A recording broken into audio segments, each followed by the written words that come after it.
Within 24 hours of finding the bodies of David, Kamel, and Rania Crowley, the Apple Valley Police Department were treating the incident as a double murder-suicide. Authorities cannot prove David wrote Allahu Akbar in his wife's blood on the living room wall. Authorities cannot prove David wrote I have loved you all with all of my heart on a laptop in the kitchen. Authorities cannot prove David wrote Open the Rise most recent version Submit to Allah Now on a notepad in his office bedroom. Authorities cannot prove the dog trapped inside the house ate David's right hand, both of Kamel's hands, and their daughter's arm, since dog feces tests were never done. Authorities cannot prove the dog trapped inside the house ate David's right hand, both of Kamel's hands, and their daughter's right arm, since dog feces tests were never conducted. Authorities did not see the bullet hole in the living room ceiling or the bullet in the attic above until they questioned David's friend a month after the bodies were found. Authorities did not find a motive to support their accusations against David Crowley. Authorities did not find David's blood on any of the bullets at the crime scene. Authorities do not know when David, Kamel, and Rania died. What we know for sure is that David Crowley has not been proven guilty.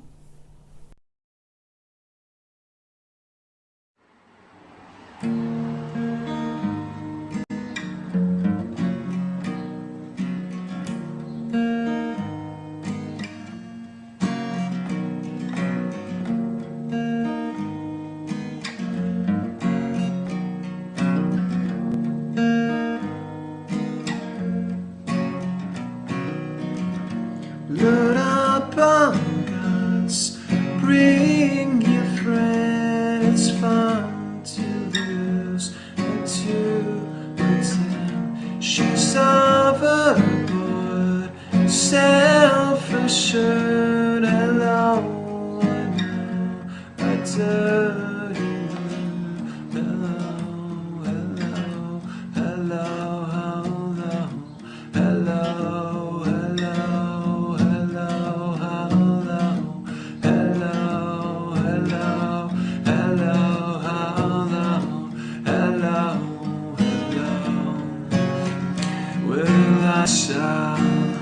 it's less dangerous. Here we are now, entertain us. I feel stupid and contagious. Here we are now, entertain us. I'm mulatto, an albino, a mosquito, my libido.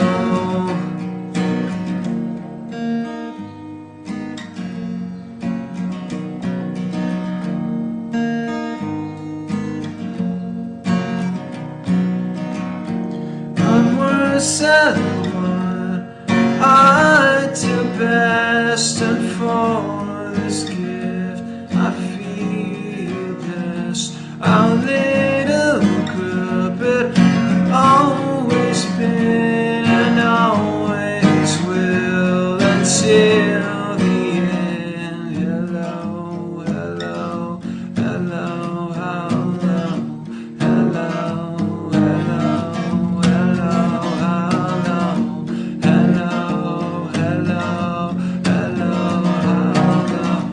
hello.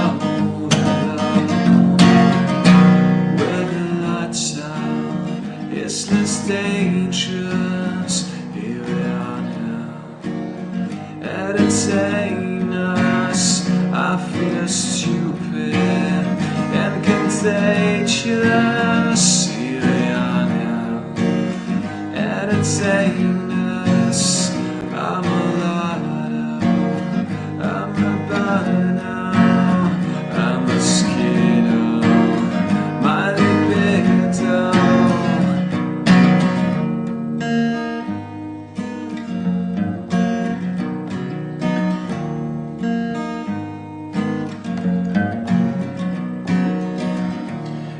I forget just why I taste. Oh yeah, I guess it makes me smile. I found it hard, it's hard to find. I will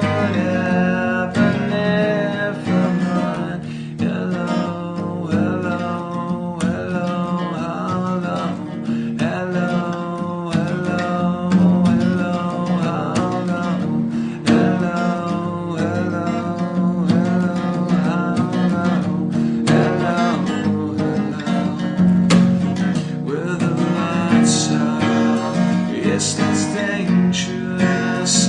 Here we are now, entertaining us. I feel stupid and contagious. Here we are now, entertain us. I'm a mulatto, a mosquito, an albino, my libido, yeah.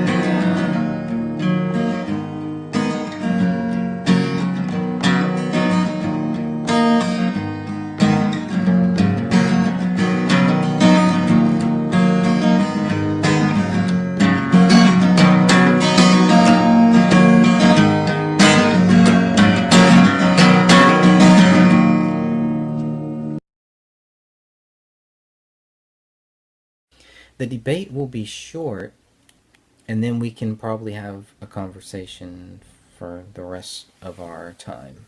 Because the debate will consist of, can you prove David Crowley is guilty? Answer will be no. Boom, debate over, and I win. Okay? That's it. So Danny Mason has agreed to an interview to discuss the death of David Crowley, the death of his wife Kamel, and the death of their daughter Rania. So we're going to have a polite, nice discussion, interview, debate, whatever. As long as it doesn't turn into a shouting match or a name-calling thing, then everything should be alright. I'm not going to put up with disrespectful language, and I'm going to try to make sure that I'm not disrespectful as well. So it's a two-way street for me. Hopefully it'll all go well. Hopefully it'll go just as well as the conversation that I had with Judy. So that's all that I can really ask for. Okay, on Friday, October 27th, Danny Mason posted a number of things inside of the Justice for David Crowley and Facebook group. And that's what I really wanted to talk about today. So what I'm going to do is go there, and let's just go over some of the comments and some of the things that Danny Mason has said based on his post. And you will be seeing those screenshots of his post here.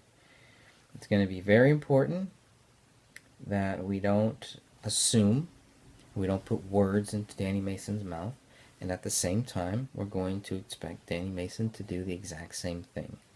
Now, what I don't want it to turn into is a Dan Hinnon bash, and I don't want it to turn into a thing where I'm forced to defend Dan Hinnon, or where Danny Mason is forced to defend anybody else.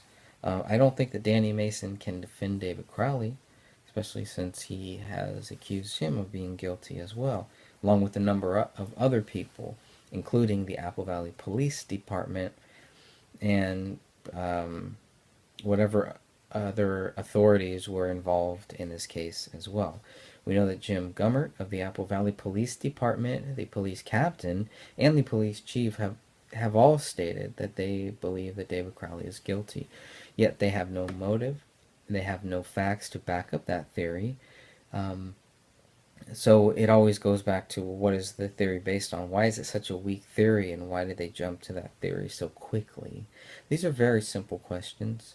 These are questions that I hope that Eric Nelson would have answered in his documentary, A Gray State, which was supposed to cover David Crowley's death. Instead, it just seems to cover what Eric Nelson wants to fixate on. Now, having said that, I have to remind everyone that I have not seen the movie yet. And after hearing several reviews, and after hearing some opinions on the movie, I can tell you I am not in any rush to see this film. But I will see it.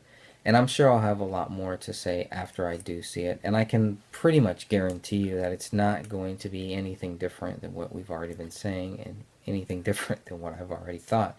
Now, it might actually add to some of these questions that I have.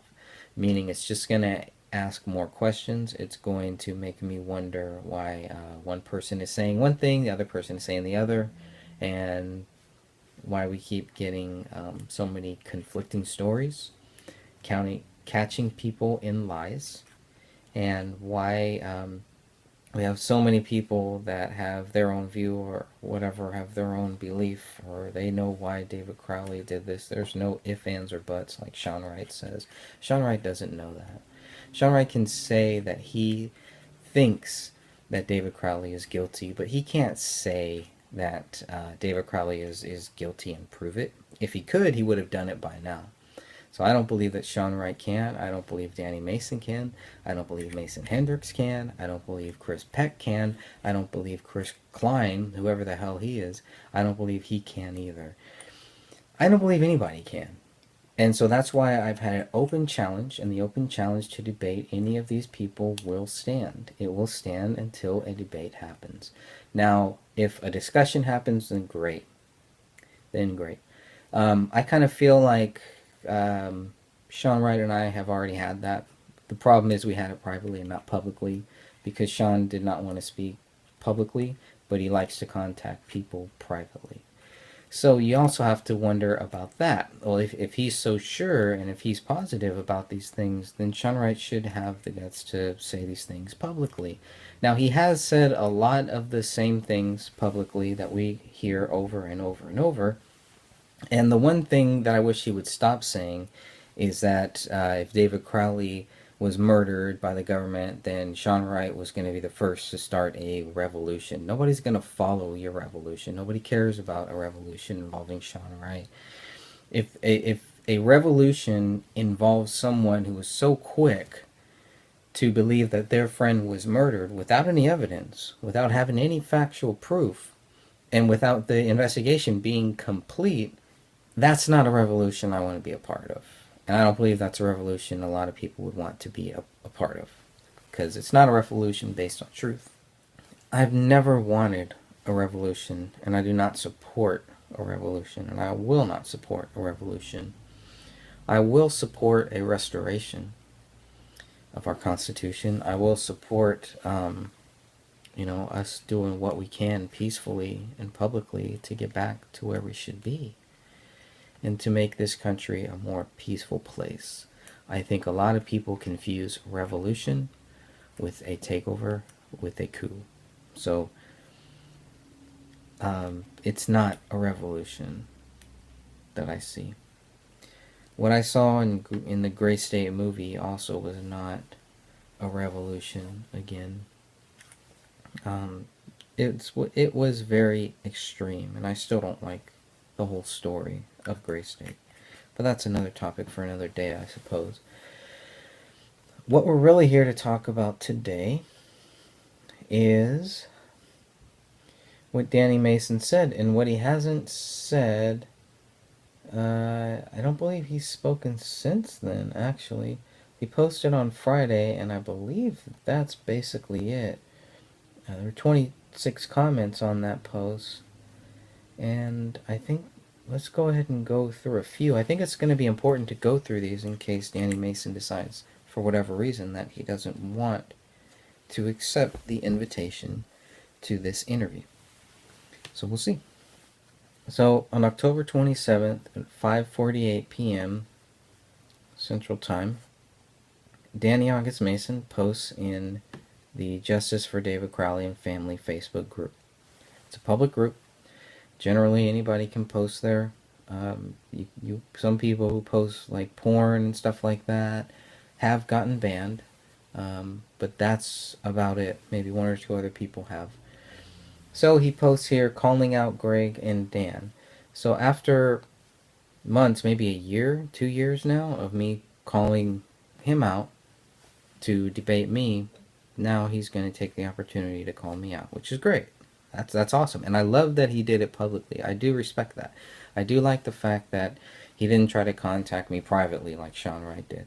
I like the fact that Danny Mason actually posted it in the public group. To me, that shows how serious and how sincere we should all give him the benefit of the doubt. Now, that's just what I'm saying right now. And that's the way that I really feel, by the way. So, he says, have you seen the doc? And he's talking about Eric Nelson's A Gray State. And no, I have not seen it. I will see it. One day I will see it. He says, I'll do a once interview. So he's saying he's going to do an interview just one time. after hearing the garbage from the mics. And then he says, any takers. So if Dan Hinnon recently had a audio interview with Mike Baggio 3, who was I believe he was the president of MEG, which is the Michael Entertainment Group. And they were working on a $30 million deal, or they were working on a deal with David Crowley. Let's start there. They estimated that the Gray State movie would have cost somewhere between $25 to $30 million. That doesn't mean that movie was that money was going to go to David Crowley or anything. It just means that that was the deal that they were working on, and that was the budget that they were going to be working with. So, so after probably I think a day after Dan Hinnon did his interview with Mr. Baggio 3, Danny August Mason jumps online, goes on the Facebook group, and kind of goes into a little bit of a rant, but is not really saying too much either. So and at one point he even talks about playing games and asks if let's play a game. And it's like, oh, we don't want to play a game. Nobody wants to play a game with you. This is not a game. This is very serious. So we're trying to treat it like that, not to treat it as a game. So no, we don't want to play a game.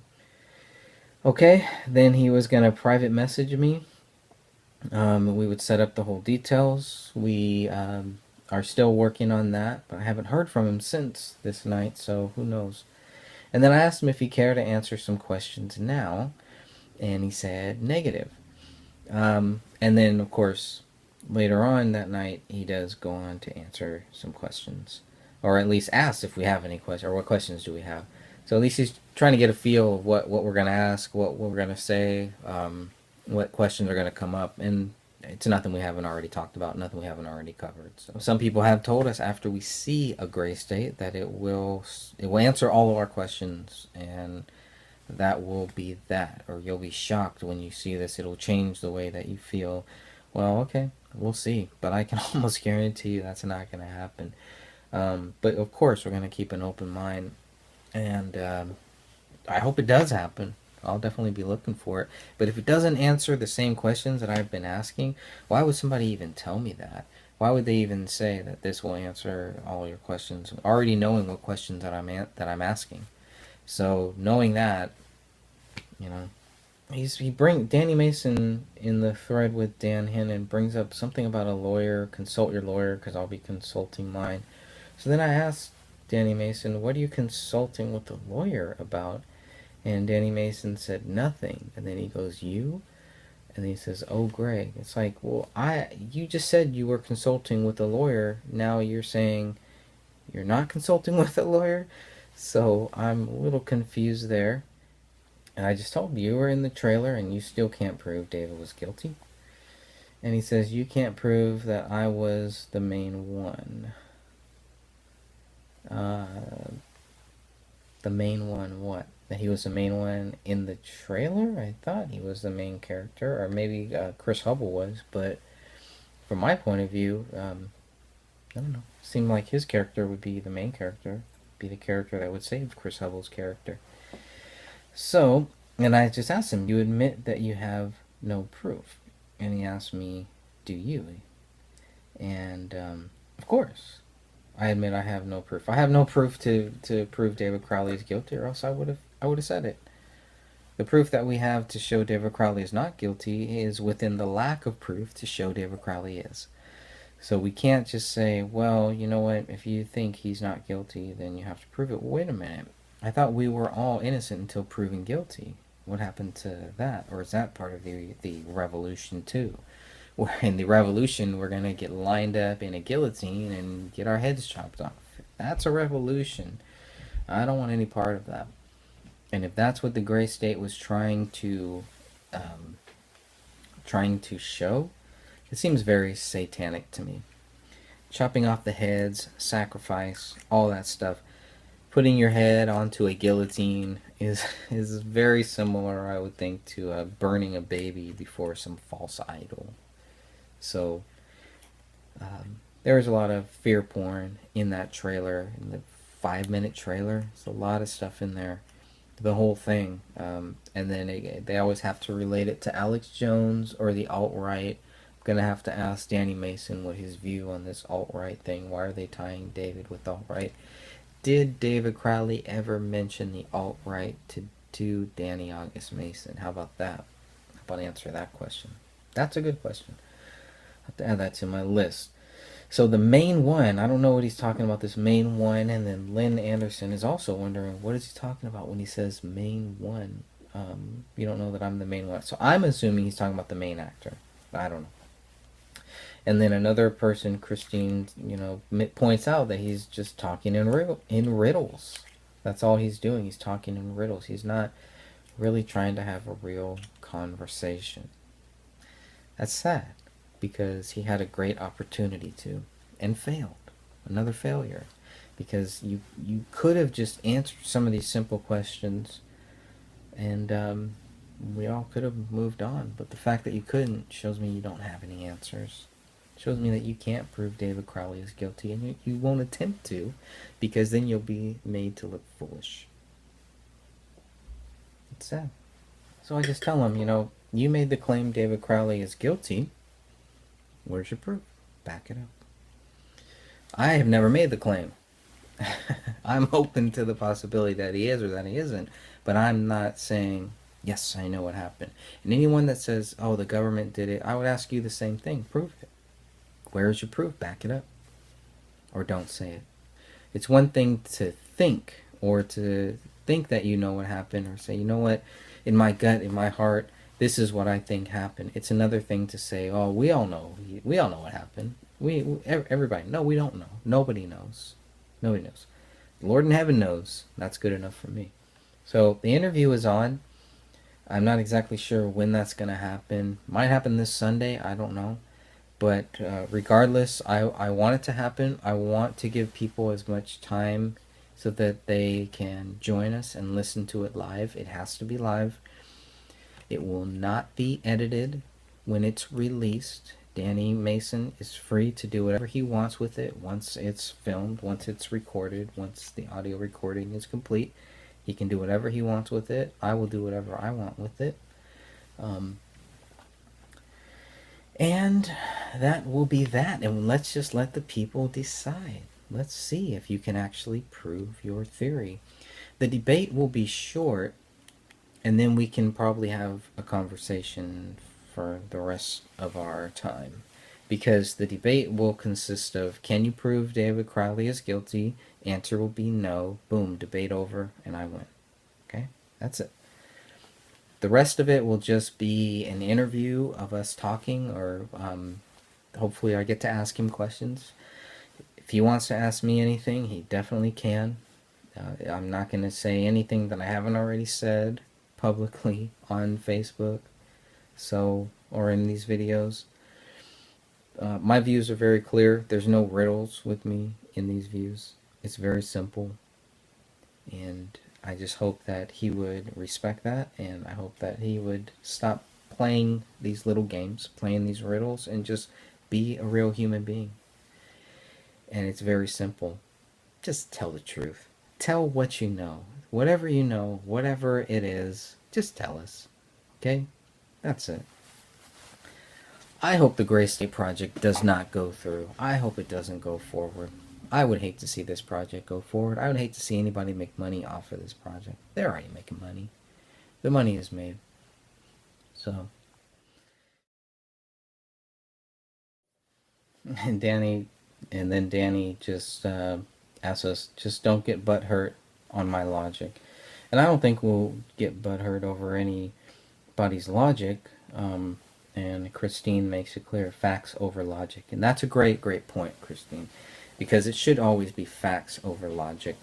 And actually, the facts and the logic should go like this. And if they don't, then you know they're like this. And that does not mean that there is truth.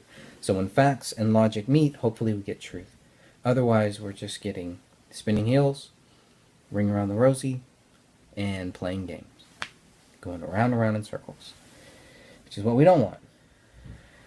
Alright, so Danny agrees. I can't wait till we talk. And here's an interesting one. Robert Ellion asks how people can watch the documentary, and Danny August Mason says Netflix. So apparently it's going to be on Netflix. Danny, I've been waiting for you to answer one simple question since this whole thing started. I asked the exact same question here when you posted this post into the Facebook group, and you can't answer it. How are you going to have a debate with me? How are you going to have a discussion with me? You can't answer this question. The same question that I've been asking for 2 years now. How are you going to do that and not look foolish? So I think we'll have to wait and see that. Let's see.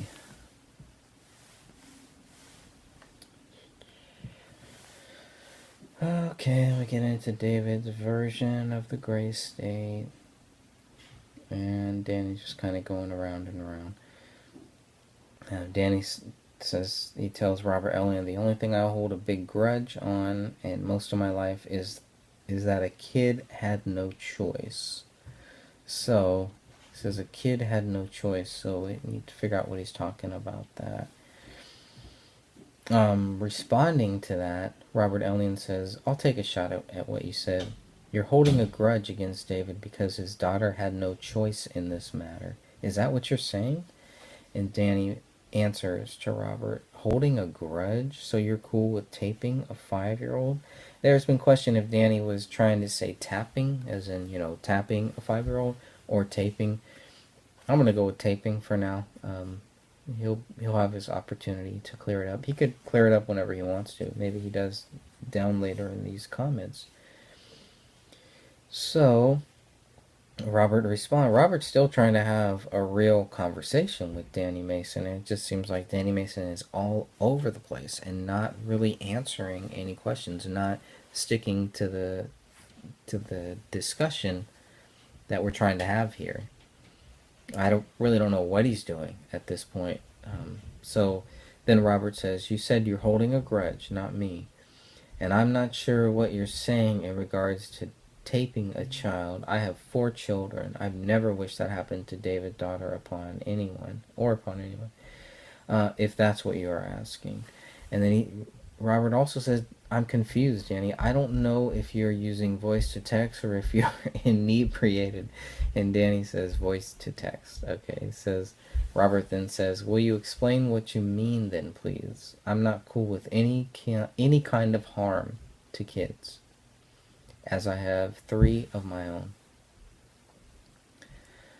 And then Danny Mason just says, seriously? And it's like, what do you mean, seriously? Oh, yeah, seriously. The guy just said he had kids. What needs to be?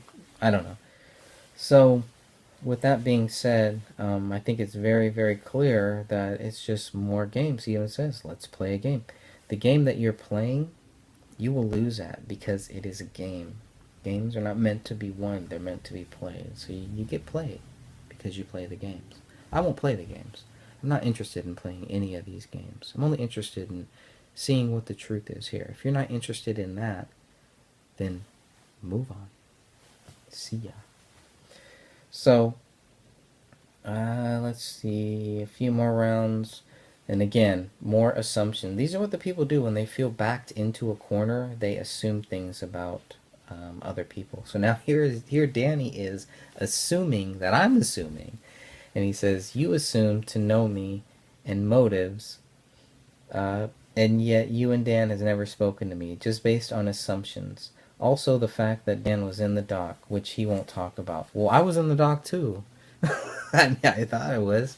Maybe I dreamed it. But no, Danny, you are assuming. You're the one who is assuming a lot of things that you shouldn't be because you don't know what you're talking about. I think it's very clear this guy does not really know what he's talking about. Maybe he's angry. Maybe he's going through some difficulties. Maybe there's some other problems, some other personal things that are happening. Hey, you know what, man?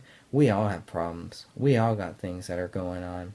So I'm not interested in treating anybody like a victim or sympathizing with anybody. like you claim that I did. I'm not sympathizing with you or with anybody. I'm just trying to see what's happening here. You should be too.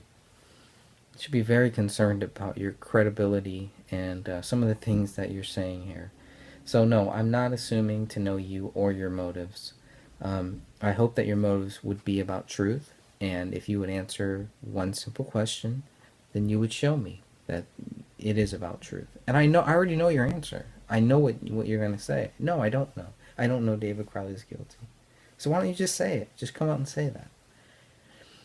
Why is that so difficult? Why do we have to? It's like pulling teeth to get anybody to say that. They won't say it. They can't prove he's guilty, but they won't say that he's not. Nice friends. Really nice friends, man. With friends like that. Just based on assumptions. So I think the assumptions are a lot of what Danny August Mason is making, which a lot of people do when they're angry, I think. So maybe that's my assumption about people making assumptions about me. But that's how I feel. But I would never, accuse somebody of, oh, you think you know me, you think you know me. That's childish behavior, and that's what children do. And we're not children, Danny. We're grown adults. Alright, so again, another dude, seriously. Your group posted a photo on my home. That's beyond creepy. Yeah, I didn't really like that.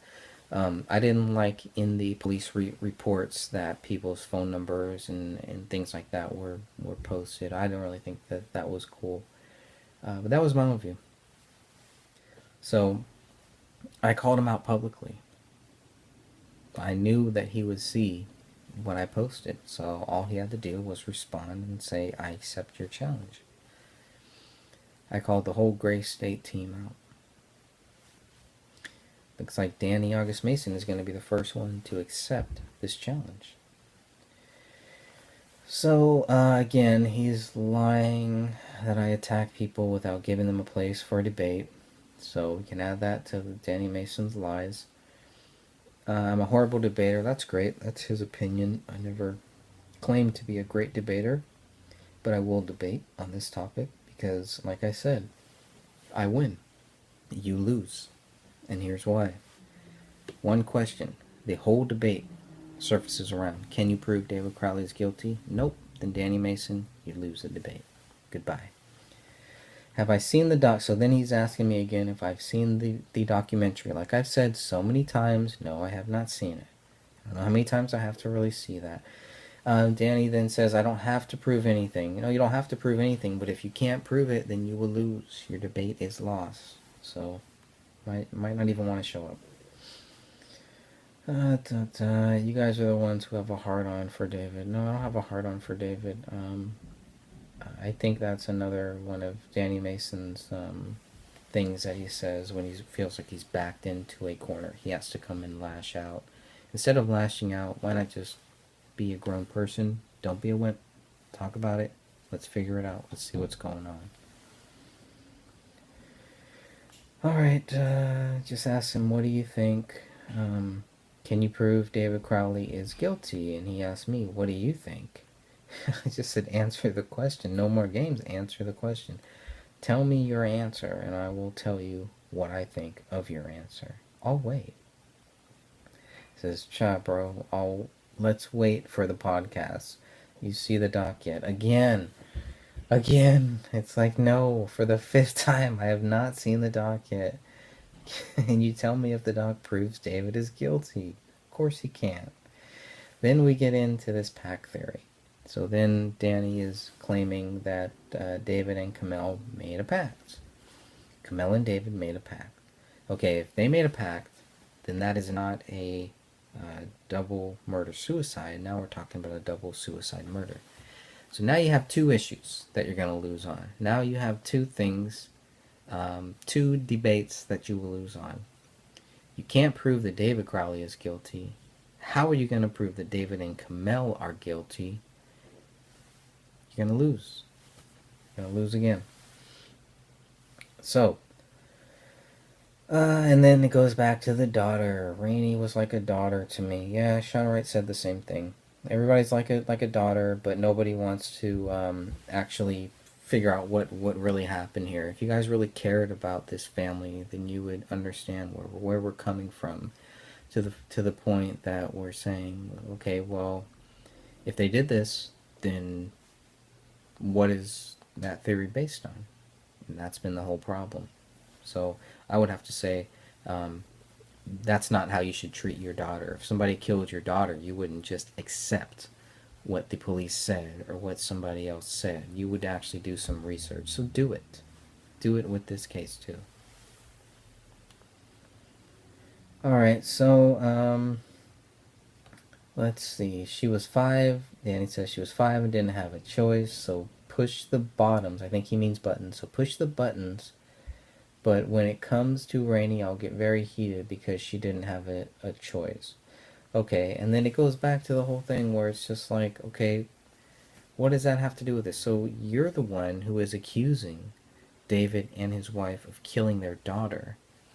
And then when it comes to the daughter, all of a sudden, you get, what do you say, you get heated? You get heated from that? Really? You should get heated from the fact that you can't prove anything, what you're saying. Get heated for that. That's heat. He says, I don't give a S because of this. A little girl who was a daughter to me is gone, and I'm a uncle. So Greg, again, make this about David. The biggest effing shame is that of Rainey. You people make me sick. So we make him sick even though he's the one who really makes everybody sick because he's making the allegations that can't be proven. That's pretty sick. It's pretty sick to say that David Crowley and his wife killed their daughter and then killed themselves when you can't prove it. That sounds sick to me.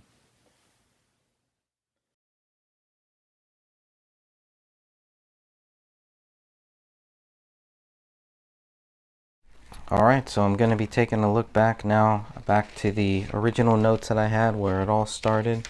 When we first got the 94 pages of police reports and the 464 photos. So the first note I have is a total of 9 officers/detectives involved in the investigation. This was reported at 12:56 p.m. on January 17, 2015. Police arrived on the scene at 13:04 p.m.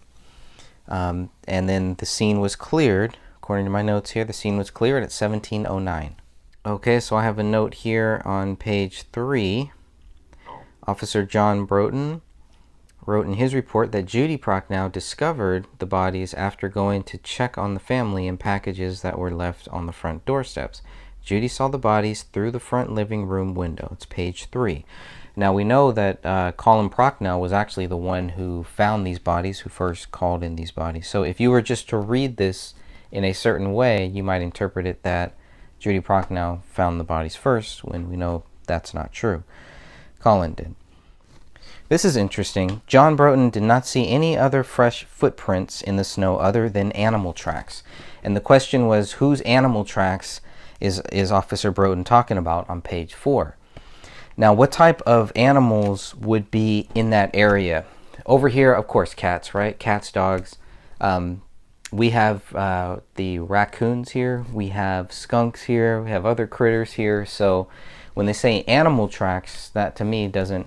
It could mean a lot of different things. Okay, Broughton also says that the patio door was open slightly 1/4 inch. Not locked or secured with a bar lock. Still page 4. Let's see, the only light that was on was the dining room light. Still page 4. The Christmas tree lights and other strings of Christmas lights were still lit.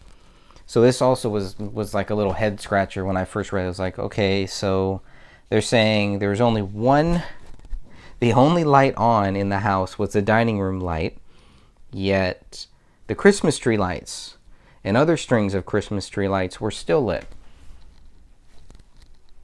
So it wasn't just the dining room light. There were other lights that were on too. That's pretty much what it's saying.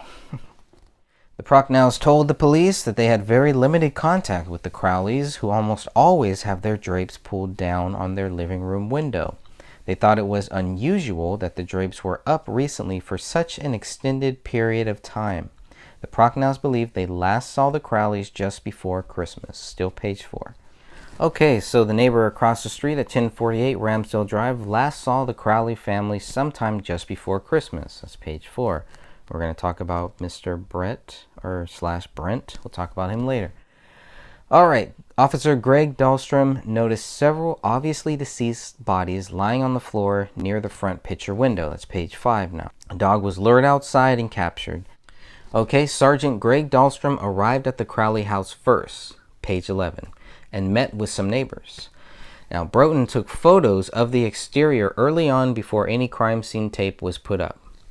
So the 464 photos that we got were most likely, the ones that are titled DSC, were most likely taken from Officer John Broughton. CSO Booth was able to coax the dog out of the residence. Very important to note that the mailman comes around 1 p.m., page 11. So we kind of get a good idea of about what time the mailman might usually show up, about 1 p.m. Lorraine Tuppy, living at 1047 Ramsdale Drive, told police that she hadn't seen the Crowleys in over 3 weeks. Colin Prochnow came over and asked if she knew where the Crowleys might be. Tuppy stated that she thought they had possibly gone to Texas for the holidays and just weren't back yet. Page 11/12. So she knew that the family, so Tuppy knew that the Crowleys would go to Texas, and Tuppy also had David's phone number, one of David's phone numbers. So I think one of 4 phone numbers of the Crowleys. So I thought that was very interesting when you couple that with the fact that if you look on David Crowley's bulletin board in that back room, kind of by the kitchen area, next to where the bookshelves are or whatever, you can clearly see, somebody pointed this out, you can see Colin Prochnow's number is pinned to that bulletin board.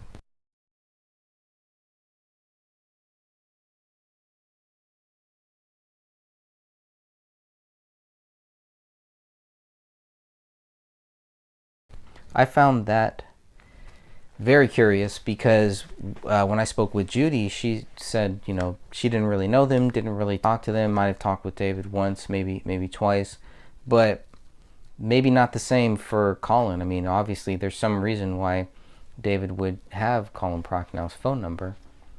At least I would think so. So that was interesting to note. But yet, it doesn't sound like Colin or Judy had David's number that Tuppy had. So I found that very curious too.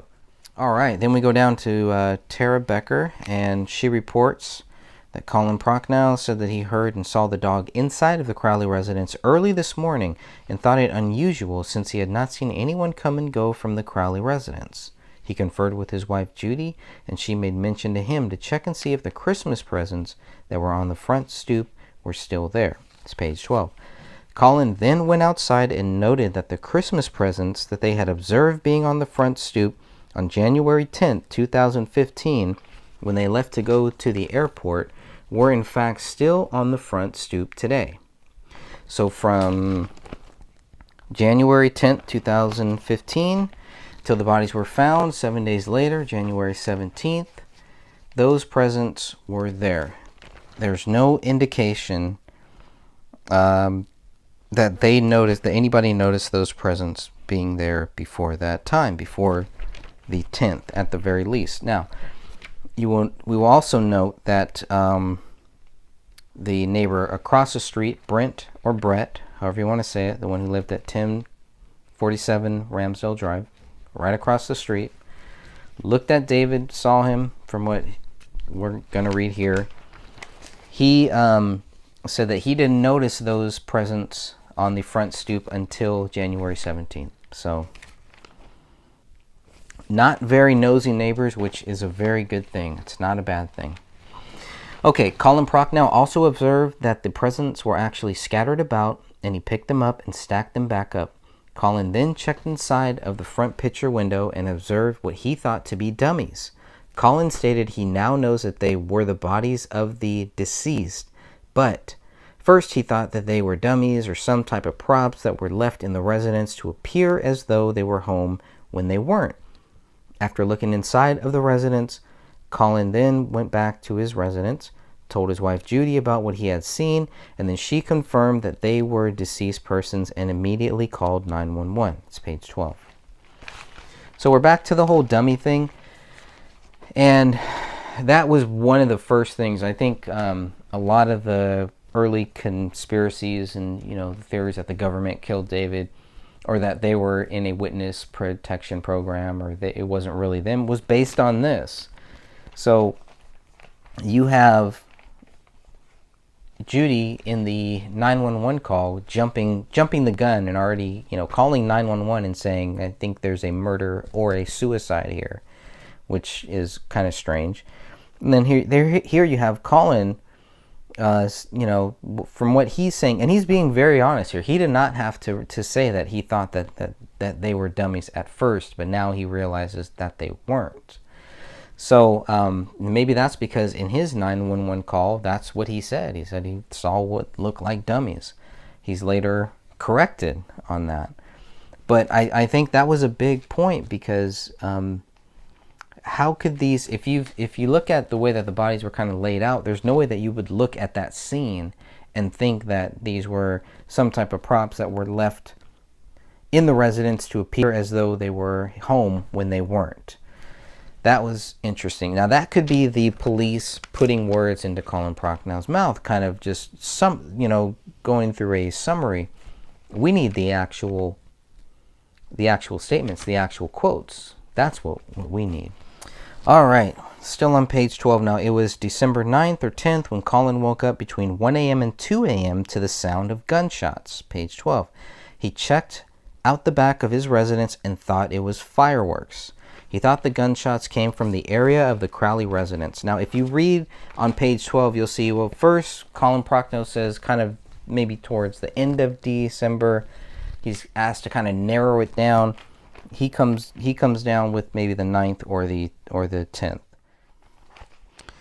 Okay, and this is one of the things, this is one of the big things that the media picked up on here. Is in September of 2014, Colin noticed a big change in David's appearance sometime in September of 2014. Most alarming to him was that he observed that David only dressed in army fatigues and had shaved his head into a style of a mohawk. Colin indicated that they never had a conversation about his appearance change, but they still had friendly contact after his change in his appearance in the September-October months of 2014. Page 13. So it's almost like nothing here, but if you were to read the media reports, those first ones, this was a big thing. They really pointed this out. They were really trying to paint David as well. He had this mohawk, like the guy from Taxi and or Taxi Driver. Okay, there was another neighbor on Ramsdale Drive, Ann Hickson, and Hickson noticed that there is a certain light or candle that has come on every day since Christmas. Page 13. So maybe it was on a timer. Maybe these lights were on a timer. What is the certain light or the certain candle that comes on every day? I am gonna guess and say, is it possible that it was the Christmas lights that weren't lights? There's only one light, the dining room light, but these Christmas lights, were they on a timer? So I haven't seen a timer in any of the photos that we've seen yet, but it might be good for us to keep an eye out, see if there's any evidence of any timer that might show why certain lights would come on at a certain time. So we have Brent/Brett, who lived at 1048 Ramsdale Drive, across the street. His window faced the Crowley residence. And when the police went back to speak with him, he was no longer there at the residence.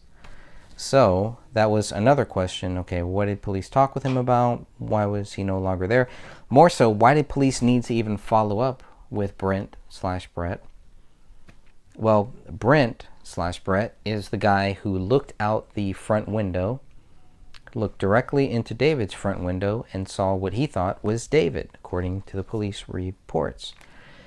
They kind of looked at each other from a distance, and then Brent/Brett closed his blinds, and that was it. That was Christmas Eve. That was the last time he saw David. That was the last time anybody has reported seeing David.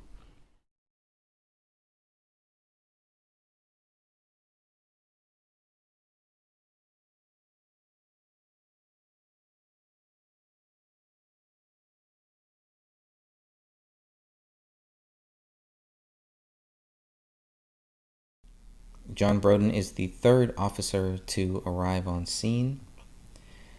The first one is Sergeant Greg Dahlstrom. Second one is Tara Becker. And then John Broden arrives. These are all the notes I have right here in this first section on the bodies. There could be more later on. So Broden says on page 4 of the 94-page report that David was found laying on his, quote, back with a black semi-auto pistol nearby. Kamel was laying on her, quote, stomach and or side, still page 4. Rania, here's what Broden says about Rania. Between the two adult bodies was the body of a small child. Between the two adult bodies was the body of a small child, page 4. Okay, now we're kind of jumping around here to page 22, looking at Tommy Booth and what Tommy Booth said, that Rania, quote, appeared to be in a later stage of decay and was missing her right arm. Page 22, still talking about Rania, the head was found in between the legs of Kamel pointing west. Page 22.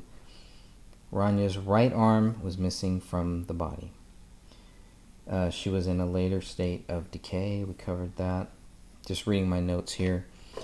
Kamel was pointing west, chest down on the floor. Her head, quote, could not be seen on the initial view. She also did not have either hand. This is page 23 from Tommy Booth. As far as David, it says laying on his back with his body point toward the east and both arms spread outward from the body was David Crowley. David Crowley was missing his right arm, quote, black semi-auto handgun, several inches from his left hand, page 23. Small portion of his rear skull still attached to the spinal column, but a large portion of the head was missing, page 23. Blood on the flooring between the dining room and living room. Still page 23. They found a Mac laptop open on the kitchen counter, plugged into a power source. There was a thermostat right here. There was a thermostat at 68 degrees in the hallway. There was a thermostat that was set to 68, to hold at 68. So it was no more than 68. I think we can at least agree on that, right? Quote, some small spots of what appeared to be blood in the area. So in that area where that thermostat is, still page 23. He also writes that there was a small amount of marijuana on top of the dresser. There was a small gun safe on the nightstand next to the bed, still page 23. The safe was open. Set of keys inside, semi-auto magazine, loaded with 40 cal hollow point bullets. Closet of the master bedroom, large green footlocker with a padlock, page 23. One of the lesser known things that I've really looked into is that picture of the footlocker and what's in that footlocker, the green footlocker.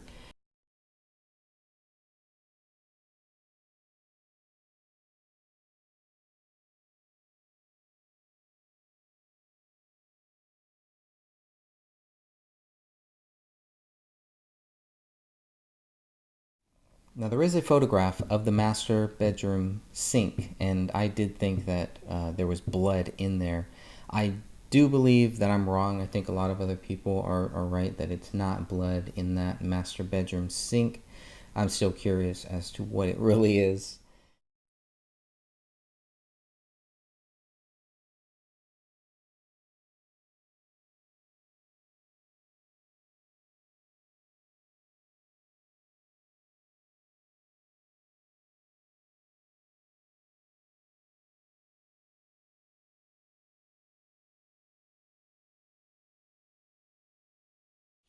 So the bedroom office on the south side of the residence, page 23, there's a love seat, a desk, Apple computer on desk, file cabinet, notepad and pen, kind of a to-do list is what I have here.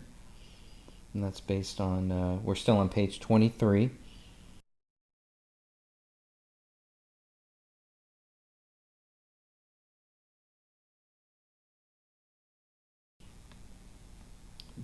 There was paper that had blood on it, and it said, quote, "Open the Rise most recent version.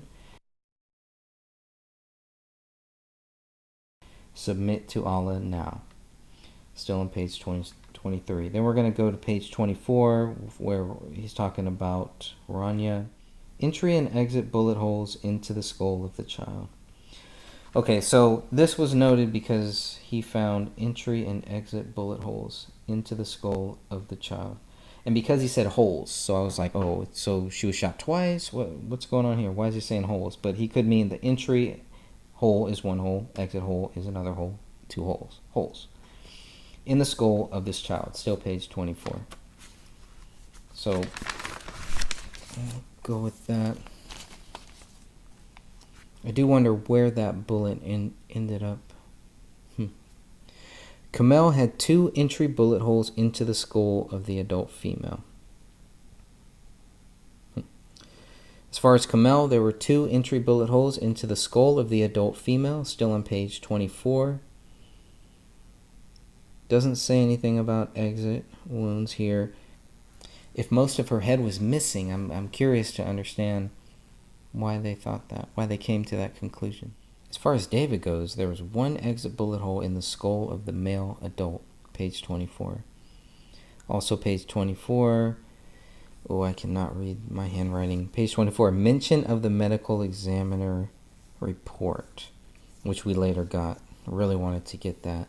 So on page 24, it was mentioned, and I made a note of that. David, when found, the majority of his head was missing. Okay, so now we're jumping down. That was page 24. Now I'm jumping down to page 45 here. Page 45 is written by Brian Bone, 1/21/2015 at 11:54 a.m.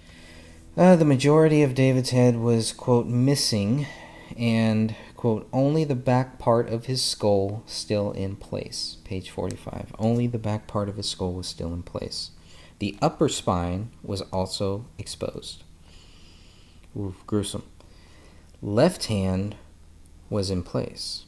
Right hand was missing. Page 45. It said he was barefoot, pants, shirt, top of body facing east, feet facing west. Page 45. Still page 45 now. Kamel, the majority of her head was missing. Only the back lower part of her skull was still in place. Page 45. So how do they see 2 entry bullet holes with most of this head missing? We can imagine. Both hands missing. Page 45. Both hands are missing. Pants, heavy socks, corset, page 45, and a shirt. Doesn't say what shirt she had on. I think obviously she had a few shirts on, but one of the shirts that she had on was a Gray State shirt. She was wearing a Gray State shirt. Top of body was found facing west. Feet facing east. She was on her stomach. Feet spread apart. Body of Rania was, quote, lying partially between her legs. Still on page 45. Still on page 45, now we go to Rania, where Brian Bone reports that Rania's entire right arm and shoulder socket are missing. Body is found on the left side. Head is facing northeast. Feet facing southwest. Sweatpants, short sleeve or short sleeveless shirt. Page 45. For David, the gun was found on the left side of the male's body to the south by approximately 1 foot. Still page 45. The gun was loaded with a round in the chamber and a magazine inserted into the gun at the time of its discovery. Bullet was also found downstairs in the basement ceiling wall, which was directly below.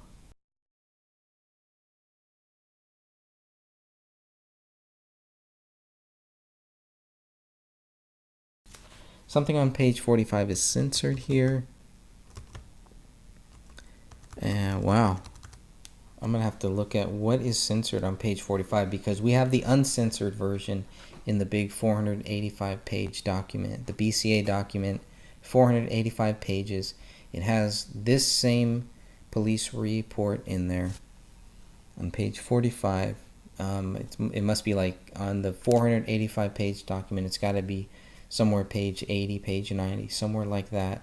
But it is uncensored in that other document. But for now, we're just looking at these 94 pages, and this is the first censored part that I've seen here. First major censored part, page 45. Keep that in mind. Very important.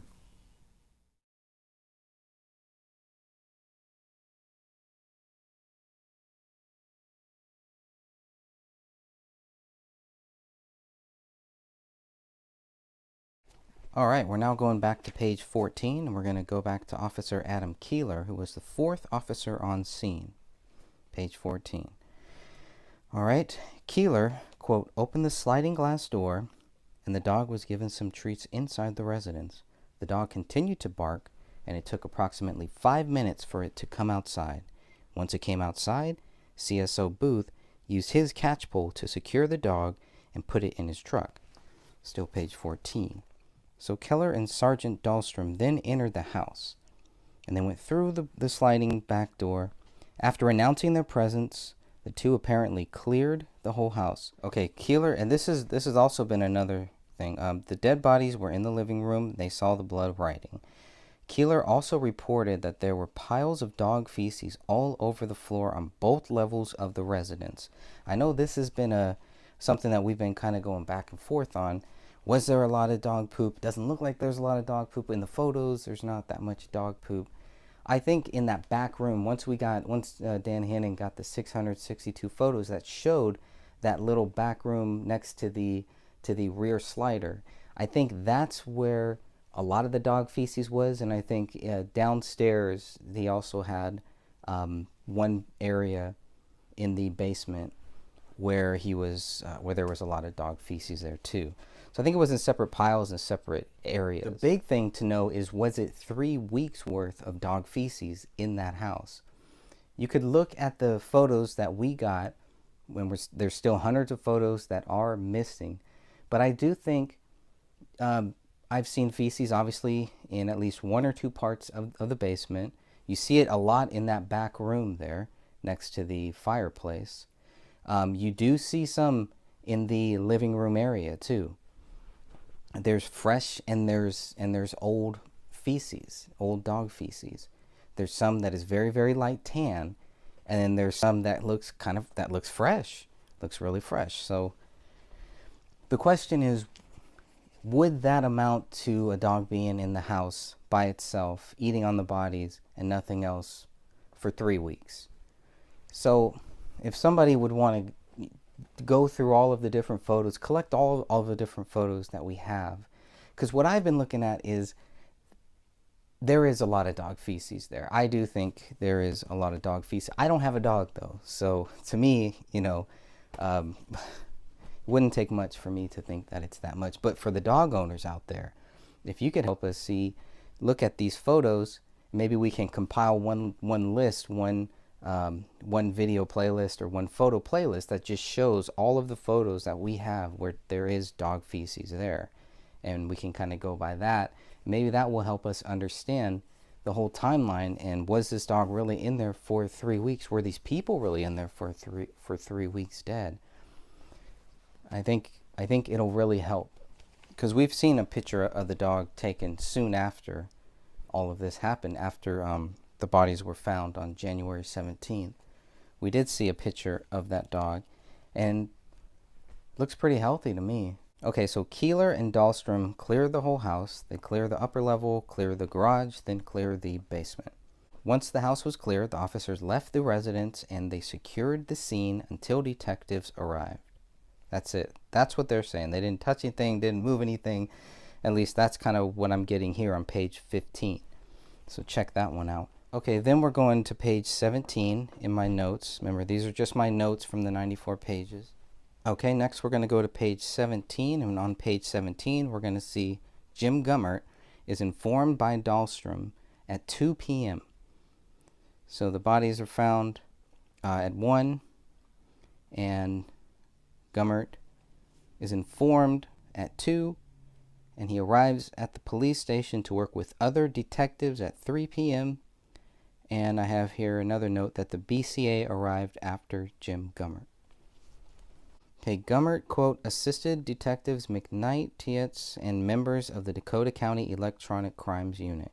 Once the BCA processing team had completed a portion of their work processing the scene, I, along with the remaining detectives, entered the home to assist in the processing. Page 17.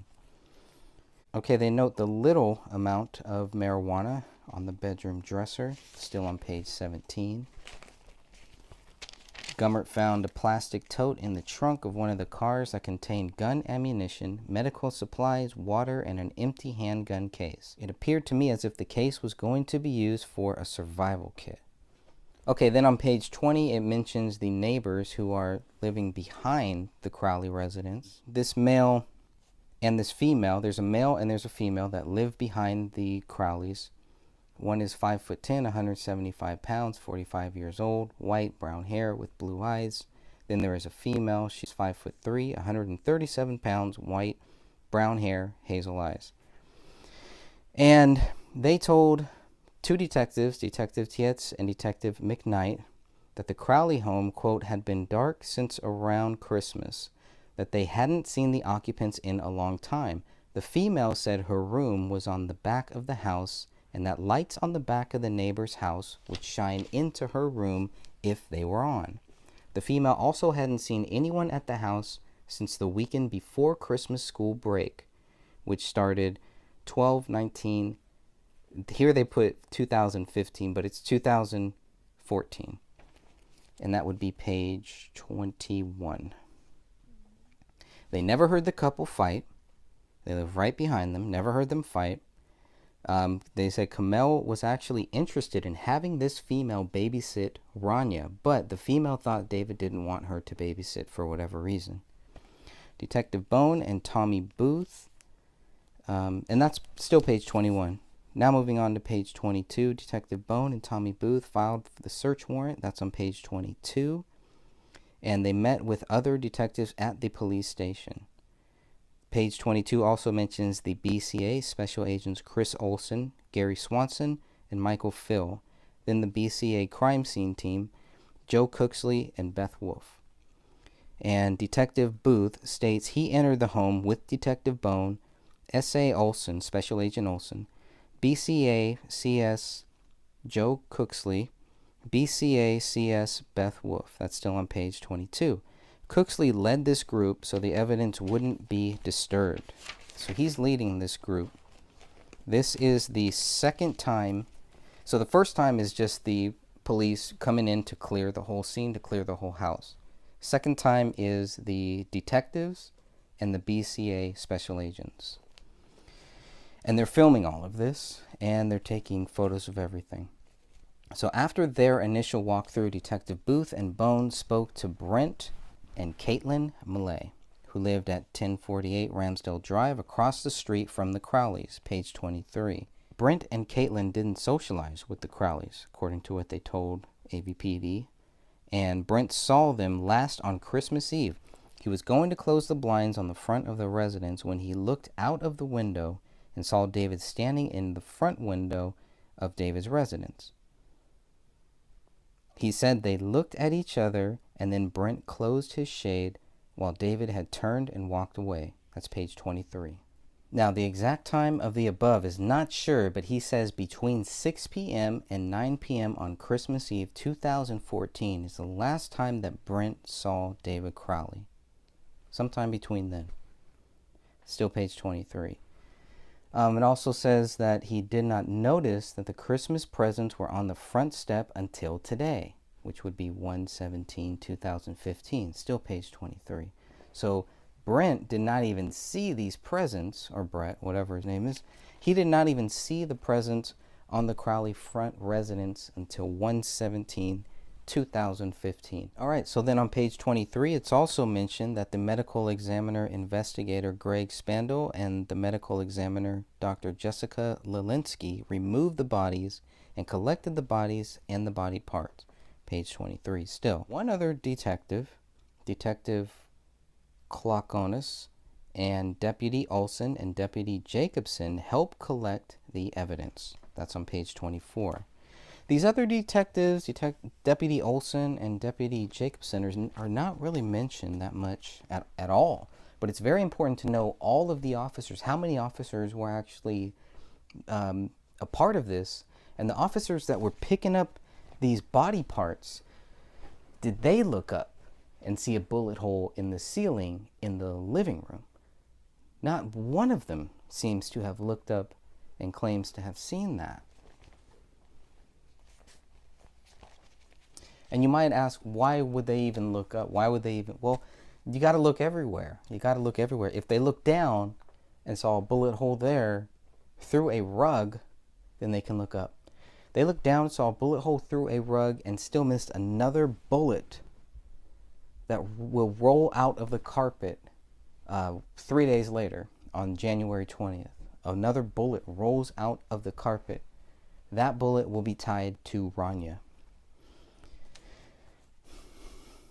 So on January 17, 2015, police leave the house without the bullet that they will later allege is connected to Rania, and without the bullet that they will later allege is connected to David Crowley. What do they really have on January 17th?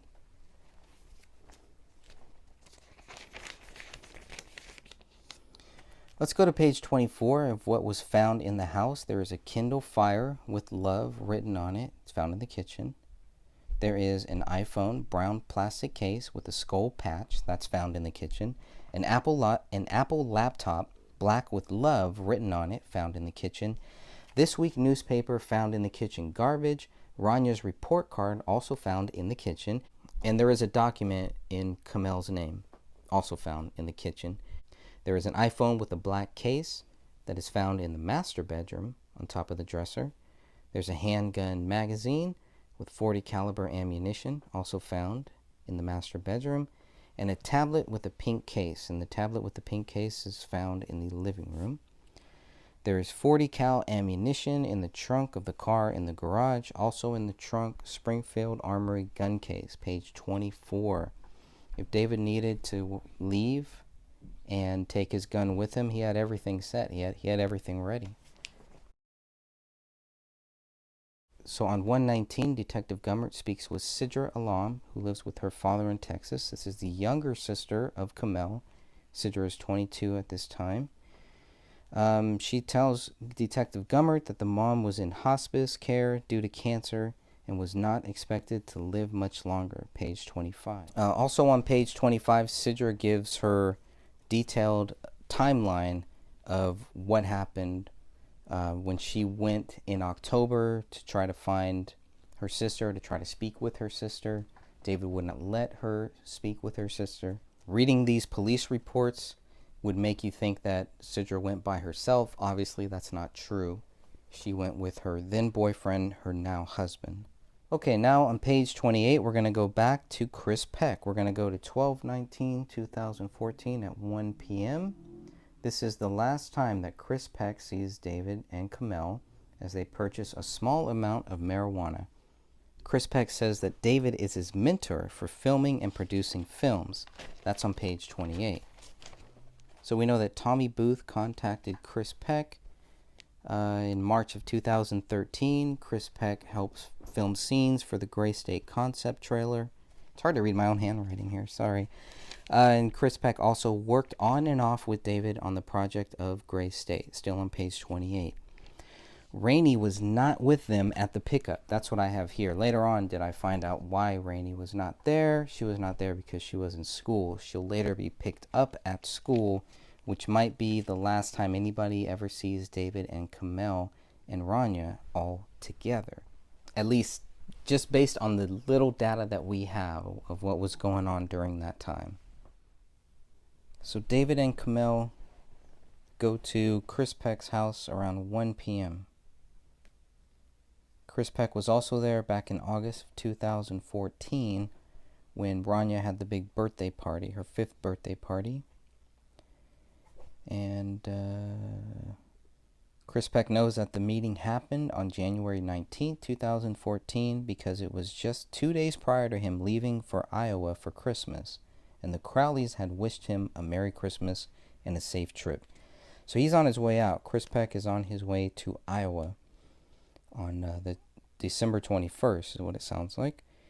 And Mr. Peck states that the last time he spoke with the Crowleys was on December 19, 2014, and has not spoken with them since that day. Peck was very cooperative and forthcoming with his information. He even told me that I needed to speak with Daniel Mason and Mitch Heil, who were also part of Project for Gray State and friends with David. Mr. Peck said it had been over a year since he had seen Mitch, but had just spoken with Daniel Mason the day before I spoke with him, and gave me the cell phone number of Daniel Mason.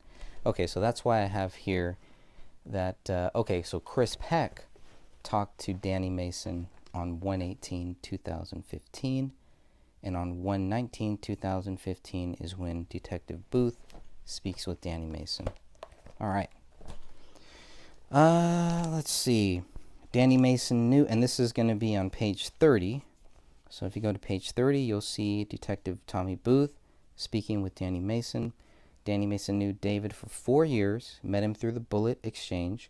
Booth reported that once the concept trailer was done, Crowley's intention, according to Mason, was to try to sell the movie for a full-length movie-to-film studio in California. At one point in time, he thought that the movie studio had come back saying it was going to run it roughly $30 million to produce a full-length movie of Gray State. Mr. Mason was unsure as to whether or not an actual paperwork or contracts were signed to make a full-length movie, page 30. Of course he's unsure because he's cut out of this deal. All right, so here's where it gets pretty interesting now.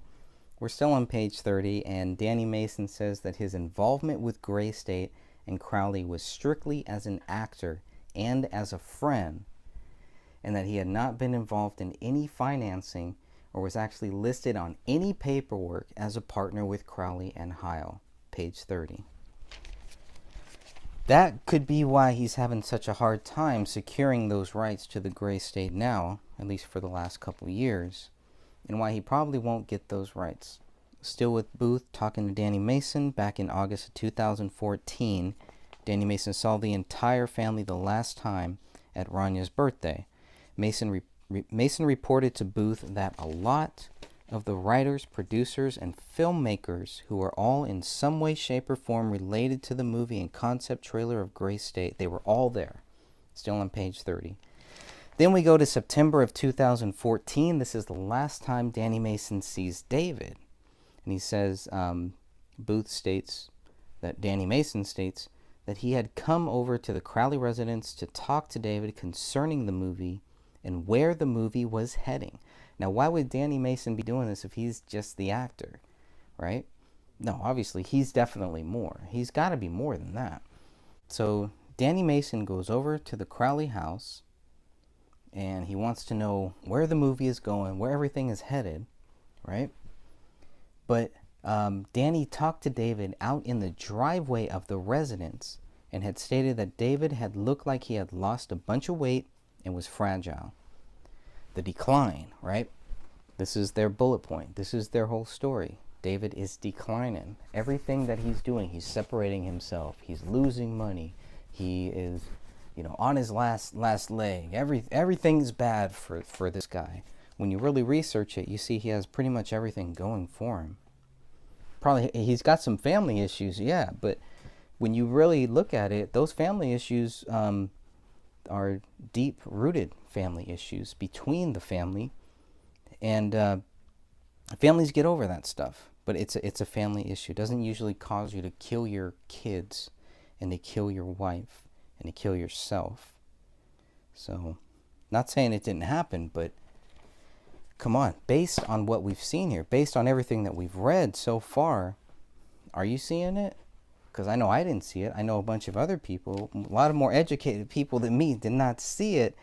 and still don't see it, and still are very, very curious about what really happened here. So on October 1st, 2014, Danny Mason receives an email from David Crowley's attorney asking for Danny Mason to release any rights that he has as an actor in the movie so that David could take the script and movie a different route than what was originally planned. Page 31 still.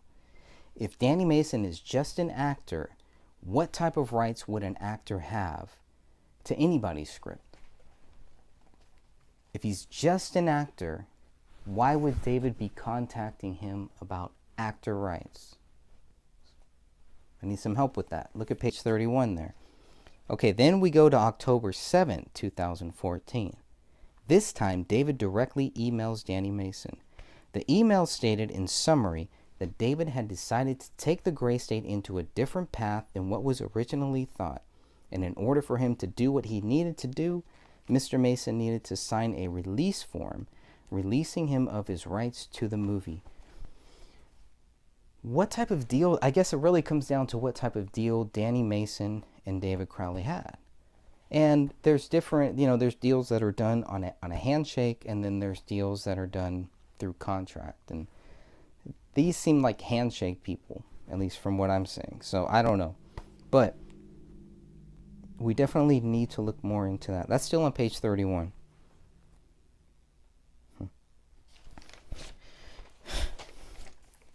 I would like to see one. Can somebody find an instance where a director, a writer, a producer, somebody, a creator of a script, a creator of a project, contacts an actor that was in their project to release them of their rights? Maybe there are. I don't know. I don't know the business. I'm not in Hollywood. I have no understanding of the whole business. That just seems weird. What type of rights would an actor have that would stop David Crowley from moving forward with another production company? It seems a creator would have that right? But that's not what Danny Mason tells the police here. It's weird. So then Danny Mason replies back to David, telling him that he needs his attorney to have time to take a look, to look over this release form before he signed any release concerning this movie. So it's even weirder. This is page 31. It's even weirder now where Danny Mason doesn't want to sign away these rights, these actor rights. Whatever these actor rights are, he does not want to sign them away. Anyways, let's see. Danny Mason describes David as being upset about the way he was used in the military during Iraq and Afghanistan, but was not an extremist. Still on page 31. Danny Mason also stated David never talked about Christianity, Muslims, Islamic beliefs, and if anything, Danny Mason thought that they may be atheists. Page 31. Shall we go to Mitch Heil? We'll put Mitch Heil in the next video.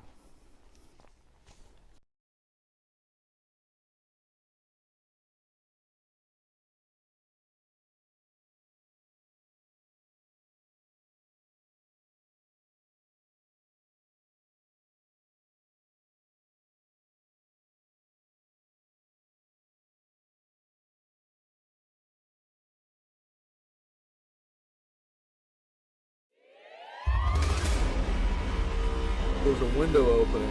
Economic crisis and a constitutional crisis coming to a head. We're going to be going through some shit. Look at history and acknowledge that things like this can happen, things like this have happened, things like this are happening right now.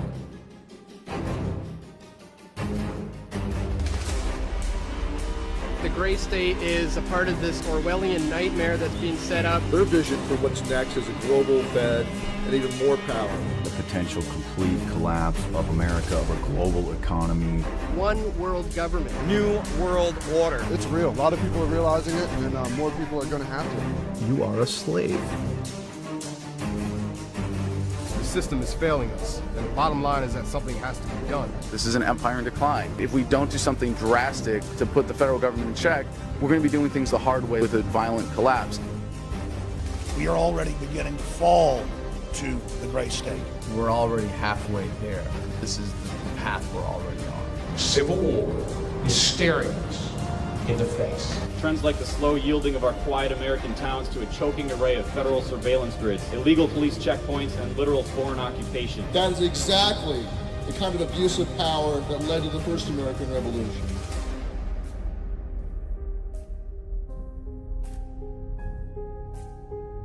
What is it that keeps it from happening in the United States? Is this the kind of world I want to live in?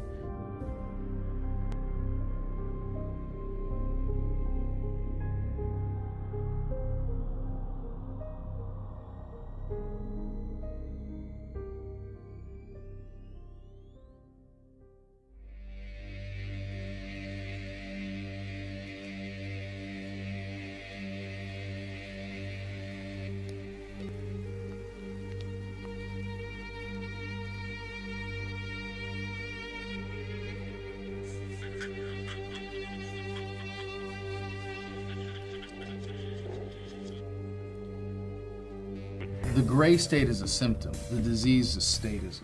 The morality that we expect ourselves to adhere to, the standards of behavior and conduct. Like when you were taught in kindergarten, don't hit and don't steal, it wasn't unless you're a cop or an IRS agent. You know, when you learned thou shalt not kill, it wasn't unless your dear leader gives you a gun and a badge and a one-way ticket to the other side of the world.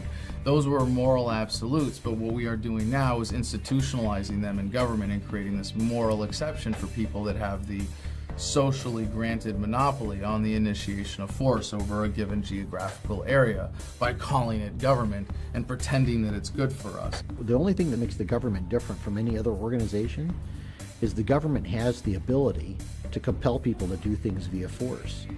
You got to look at that whole idea that it's okay for us to do this, but not for you to do this.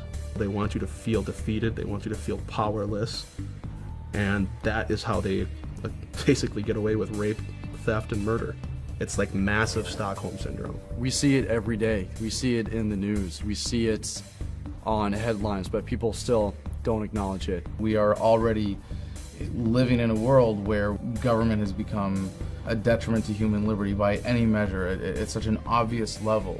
We are already going into a scientifically designed Orwellian control system that is meant to use humans up like natural resources.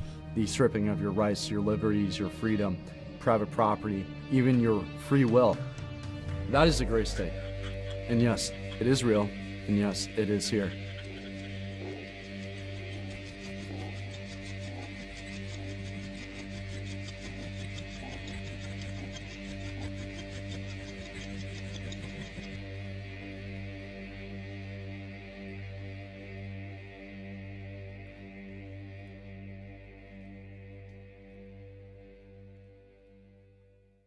Jewel Beat. The free enterprise system is based off 5 features: economic freedom, incentives, competition, voluntary exchange, and private property. Basically, we believe as free market economists that people have a right to private property, that prices are driven from the market, people that are buying and selling goods and services. Whereas a socialist system doesn't have those features. Then you talk more about public property and what can the state control versus what can the individual control. If I buy something from you, it's because I value your product more than my money, and you are going to value that money more than that product, and we both benefit. Anytime you introduce force into that equation in any form, you subtract from humanity's potential to reach that ideal of prosperity and progress. You can't force someone by law to buy something. Otherwise, voluntary exchange doesn't exist. You can see that with Obamacare, different mandates for consumers to purchase various goods and services. So that is a progression towards socialism. You're mandated to purchase certain items from the state. Individual people can do much better in bringing up an entire economic society by themselves and not being ordered to do certain things. Command economies, that sort of thing. That's why all command economies essentially fail. That's what they did in Europe. You couldn't keep the benefits of your own labor, your own hard work and sweat. It would be confiscated by some corporate entity that had control over the monetary system. We had a nation of producers. We had a nation of people who were free to innovate and create and then be allowed to reap the benefits of that creativity. If you invented the television set, the state's not going to come in and say, we're confiscating that from you for the public good. You were then allowed to market it. It generated wealth, savings of money. You had more and more local hardware stores competing against each other. When you have greater competition, you have reduction in prices. Obviously, the people who can provide the highest quality product, the lowest price, are going to win out. Those who cannot will fail. That's what a free market is. It's the freedom to succeed and fail. It's a simple fact of the superiority of using persuasion to get people to do what you want to do, as opposed to saying, well, I'm scared and I don't trust you and I'm going to just have someone with government put a gun to your head and do what I want you to do. When people give money to Bill Gates or Sam Walton, he's not taking it from them. They're getting something in return. They're getting a service, they're getting a product. There is an organization out there that does take the money from you, and that's the government. If you live in the United States and you work in the United States, you fall under our jurisdiction. Does that mean that everyone in North America is a slave to your company? I don't work for a company. You work for the IRS. Is everyone a slave to the IRS? I believe that I do have jurisdiction. I believe it is valid. I believe I do have those rights, yes.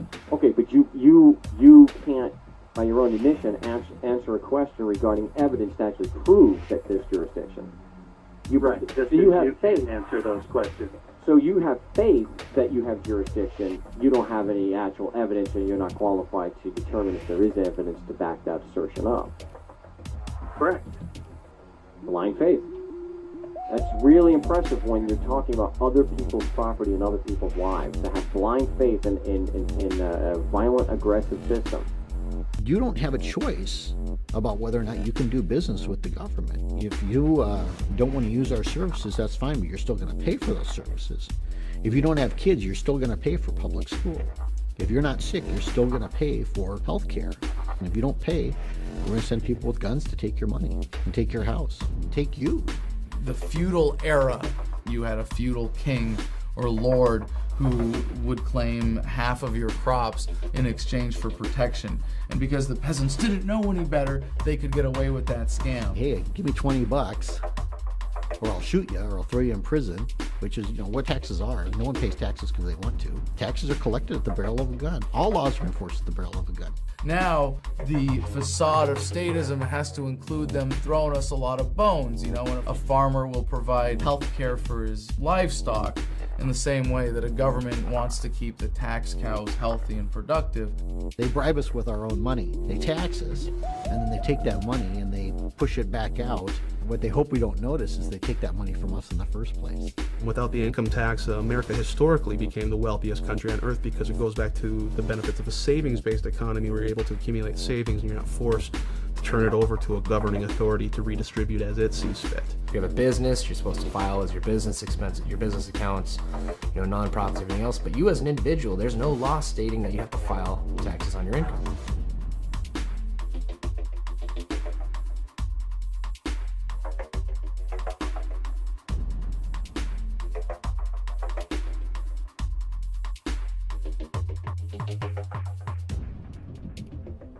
Understand that your income tax is a farce. The 16th Amendment of the United States was never properly ratified by Congress. People today believe that taxation is absolutely necessary. Like Winston Churchill said, it's the penalty for living in a civil society. This is not true. We lived without an income tax. New Hampshire today still exists without the income tax, and they're thriving. They're doing fine. You think it's moral to force people to follow your rules, and you think that's moral. You think it's moral to force people to do what you want and to pay you. And we don't believe it's moral to force people under threat to I disagree with the word force. Yeah, I disagree with the word force, but I think it's moral that you should have to pay your taxes, absolutely. So it's moral to force people to pay for services they may or may not want. Yes, it is moral to pay for things that you may or may not want. So by doing things voluntarily and not using aggressive force and asking questions, that to you is immoral. But the opposite of being involuntary, using aggressive force and not questioning, that's moral to you. One reason why the income tax is so detrimental, it's based on the assumption that the government owns everything, and they allow us to keep a certain percentage under their conditions. Which proves the point that even a 1% income tax is morally wrong because it sows the seeds of destruction.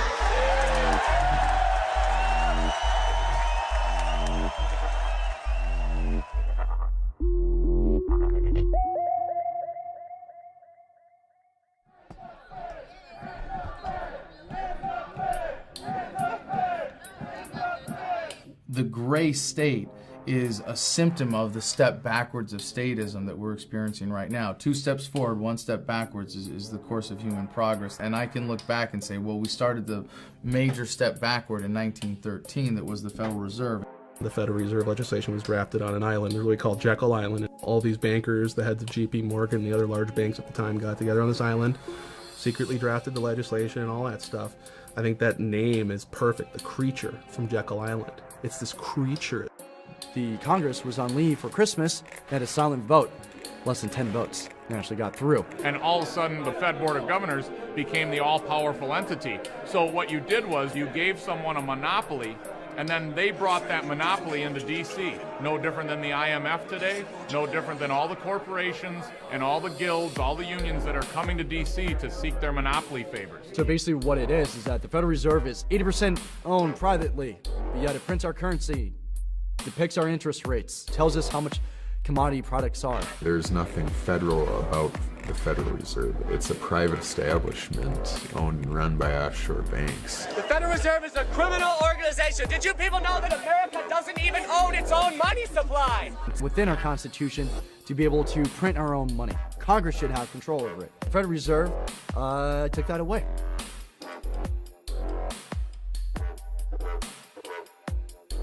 This private central authority is going to loan money to your government at interest, so they make money off that debt.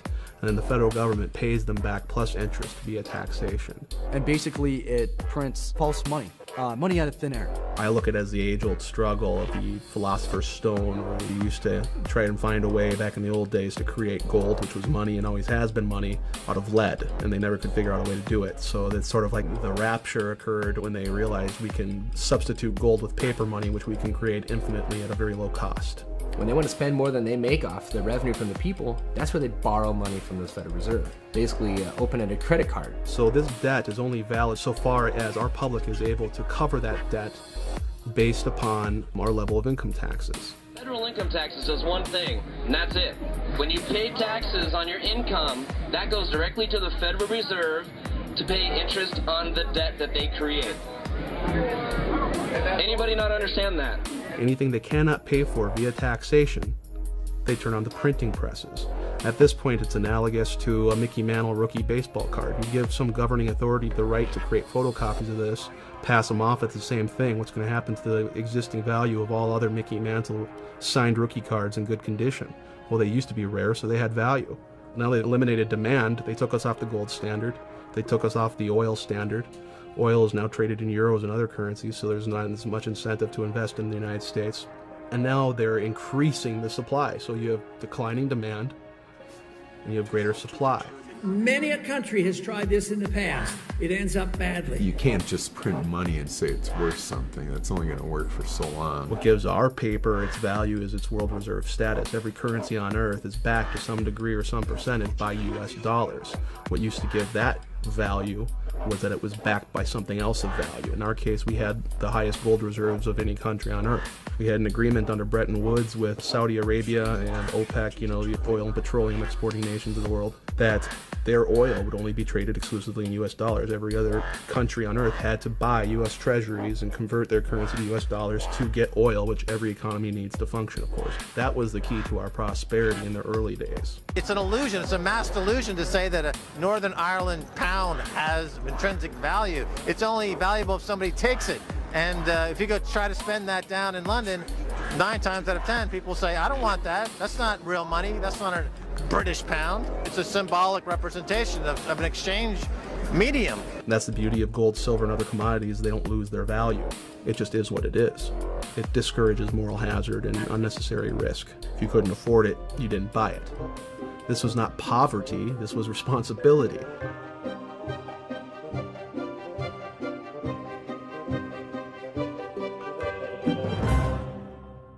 So they're funneling all this money that otherwise didn't exist. They're creating it literally out of thin air, loaning it to the banks, and they loan it at interest. You go to a bank, you get a loan, they basically transfer that money out of thin air into your account, and it's a debt. But it came out of nowhere, so technically that's fraud.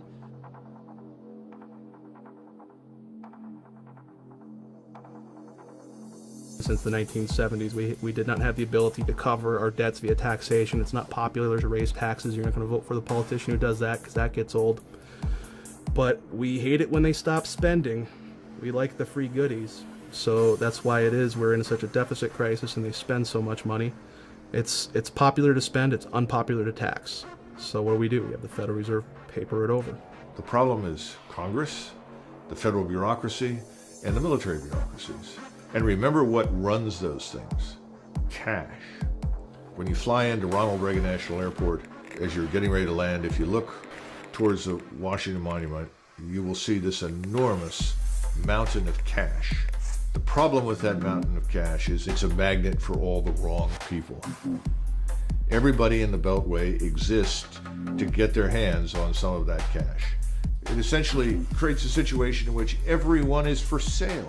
Again, to go back to the Mayor Amschel Rothschild quote, who is the founder of the Bank of England, granting control over a nation's currency. I care not who makes its laws. Now, they do not directly influence public opinion, the laws, or anything like that. They do so, however, indirectly, because they control the money, so they care not who makes the laws, because they can use that money, which they can create in perpetuity out of nothing, and give it to their preferred representatives in government and help shape the agenda. In every administration, there has been someone or multiple people associated to the Federal Reserve. Isn't that interesting? Why is that? People, when getting into office, can borrow money from the Federal Reserve directly for their political campaigns. They necessarily don't have to pay that money back out of their own savings or their own donations. They just leave that as national debt that the United States owes the Federal Reserve. The Federal Reserve is happy to create that debt because every dollar created, they get more interest paid back to them. Once they've taken this money from the Federal Reserve, it's like selling your soul to the devil. You don't really have a choice in which bills you pass or which ones you vote no or yes for. Listen, there isn't much altruism when you're flooded with cash. That is one very insidious way that the Federal Reserve impacts public policy. And they use, again, these various roundtable groups as a conduit to accomplish this indirectly, so it doesn't look like the Federal Reserve doing it. But that's ultimately what happens. How long have they been trying to do this? Forever. Bankers are like that. Yeah, if you let them do it. What you need is gutsy presidents, gutsy Congress people to prevent it. Obama's entire cabinet stems from the Federal Reserve. If you don't believe me, look it up. It's a win-win situation for government to spend. It's something that government's never going to be held accountable for. It's a way of free money for them.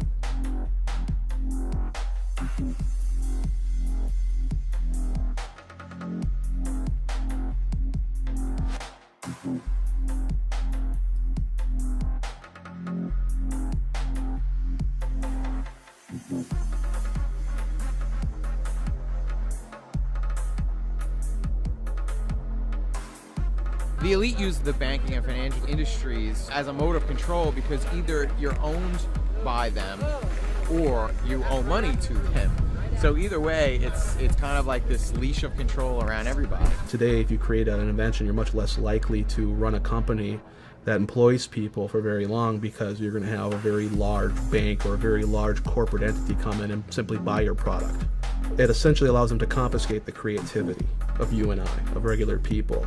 It allows them to not produce, to not achieve, to not create something of a great value that the public will demand and consume. They didn't have to do that themselves. All they had to do was control the monetary supply. And they can then buy up for pennies on the dollar, essentially, your creation, your innovation, and market it to the masses. And then they can siphon off millions in taxpayer dollars for having produced nothing.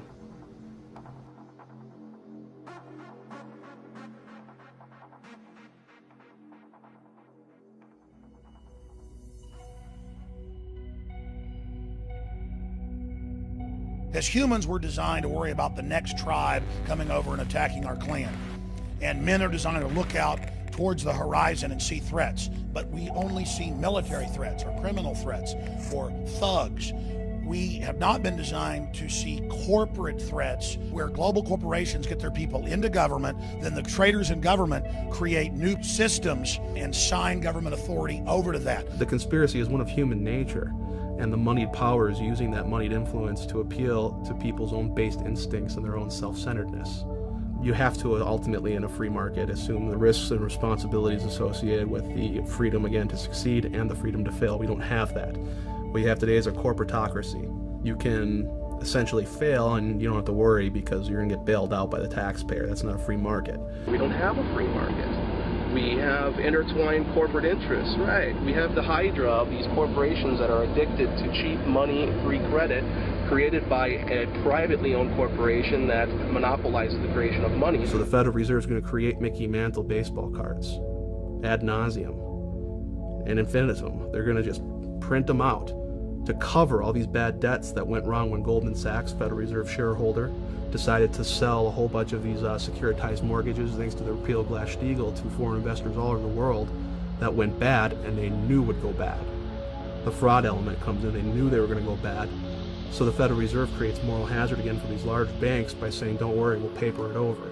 We're in the midst of a serious financial crisis, and the federal government is responding with decisive action. Over 700 points. Apple shares are just getting hammered. We're down by between 3 and 4.5%. A national rescue plan. $85 billion deal. The worst economic crisis facing the United States. There are going to be ominous consequences. We're in the last days of this country surviving. Supply urgently needed money so banks and other financial institutions can avoid collapse and resume lending. We bailed out the guys that created this mess. And those are the last people that should be bailed out. These people should be granted a free pass. Not passing a bill now would cost these Americans much more later. There would have been a depression for the rich people. They would have gone bankrupt, and instead, they got the bailouts and we got the bankruptcy. People accepted it. They were like, yes, good. Well, at least we have jobs. At least the banks are okay, because that's where our money goes. And every time they manufacture a depression in the marketplace, they receive a bailout. Smaller competitors do not, so they can buy up the assets, again, the things of tangible, actual value from the productive people in the economy, and they're confiscating it on pennies on the dollar, because when you're liquidating in a Chapter 11 bankruptcy situation, you're going to take whatever you can get. Then Goldman Sachs, JP Morgan, Bank of America can swoop in, take control of all those assets. They didn't produce anything. They didn't make anyone's life better, but they're rolling in the dough, aren't they? The primary problems here is that there is an absolute unification of money and power and government. And you need to try, for the sake of sanity and liberty, to try and prize those things apart. Because at the moment, they are one. Is this triangle. Corruption leads to secrecy and incompetence. It just breeds all this, and they just want to keep everything quiet. In the Roman period, they used to talk about bread and circuses as entertainment for quote-unquote the mob. Let's increase prosperity and standard of living. Everybody gets to drive a better car. Everybody gets to live in a nicer home. And what we really want people to do is go to the mall and shop and be entertained. They've been very successful in turning the body of the American population into sedated consumers. Well, you can only sedate the consumer so long. When the consumer runs out of his ability to consume, when he suddenly wakes up and recognizes that what he thought he had, he doesn't, the money he thought he had is gone, the wealth he was promised is vanished, that's when the game is up.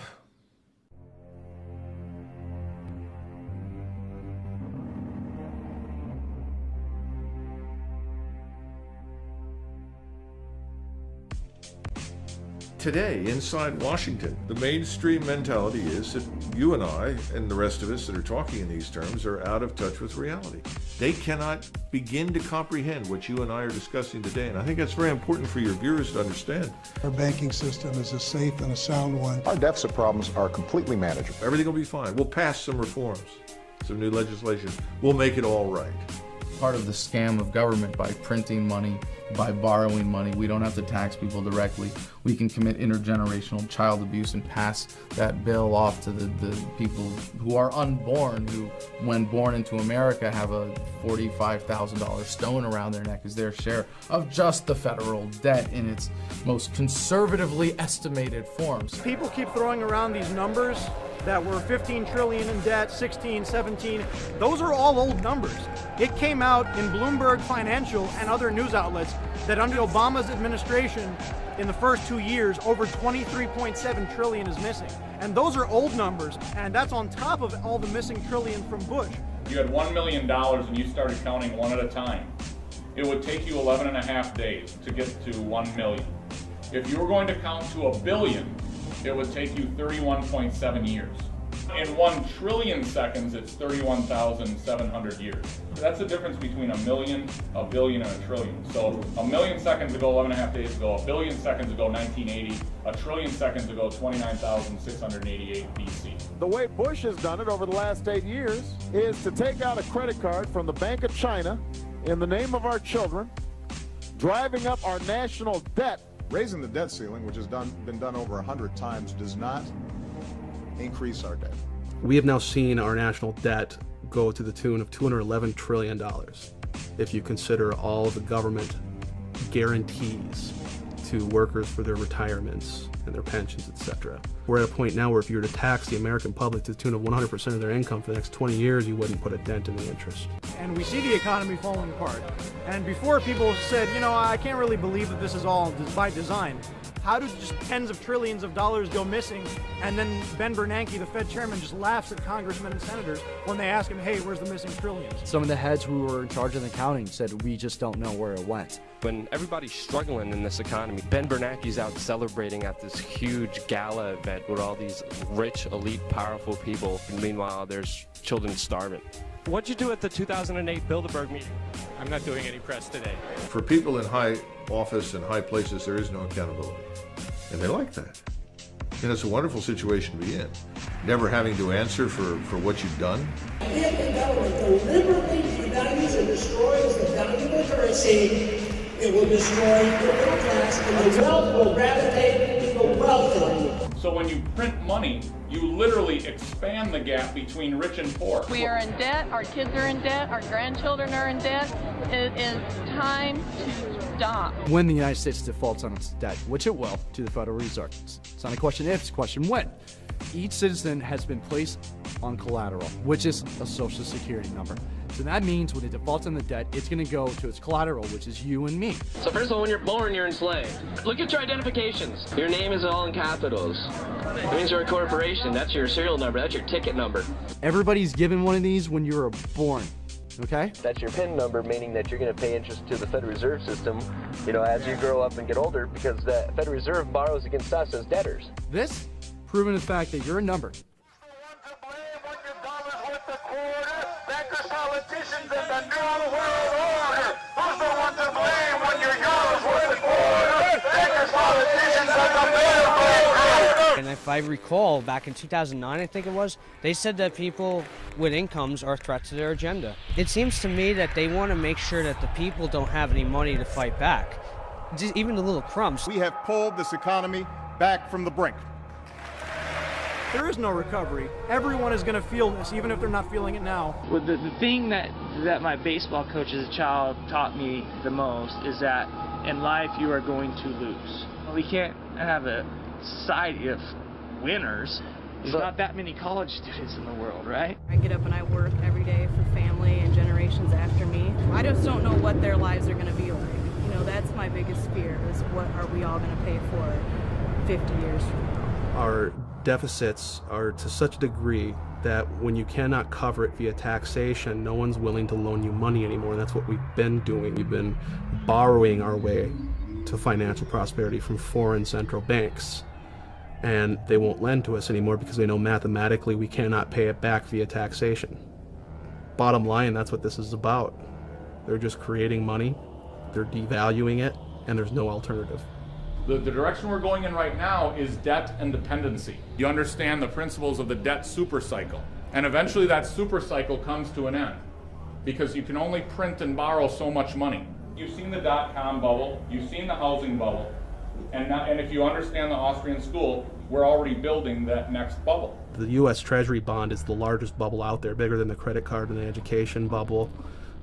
It's several times bigger, and they're going to discover this unfortunate fact very painfully And what happens then in times of economic crises is you go back to the world reserve currency. You buy up U.S. Treasury bills because it's a store of value. What's happening today is you're seeing that panicked flight to safety into the U.S. dollar.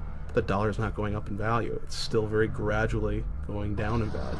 All it's going to take for us to crumble financially is for the world leaders to drop the dollar. They can dump that on our market at any time. Create overnight hyperinflation. That means all commerce shuts down. Well, if you know that in 6 months your dollars are going to lose 20% of the value, you're not going to hold on to them and save them, which is what we depend upon. You're sure as hell not going to back your currency by them. You're going to buy shit up while the buying's good. You see it now. You got China out buying up infrastructure all over the United States, Russia doing the same thing. So they're taking these worthless US dollars and they're buying up this country. And then there'll be a flight to safety in commodities, gold, silver, etc., to save what you have left. So essentially, at some point, all of the world's banks are going to dump dollars, and those dollars are going to start chasing goods and services. And as the means of production becomes more and more handicapped by government intervention, more and more regulation, less people are going to invest, the whole thing falls apart. Now, look at the news. You see this is happening right now. The smartest minds in the world are saying these bonds are cooked. We've had it. The rally is over. The long-awaited bond apocalypse is happening, and I think it is happening in the next month, 2 months, 3 months. It's happening now. So, what is real wealth? Is it in a paper currency again? No, that's just paper. It's kindling, it's something to write on, it's something to wipe your backside with. What does that paper get you? Goods and services. What does a bank confiscate? Do they come after your paper? No, they come after your house. They come after your cars. They come after the actual goods and services that had the value to begin with. And that's why everyone who's inside the Beltway is so desperate to convince everyone it won't happen. Because there is no way to avoid it anymore. The economy is going to be okay.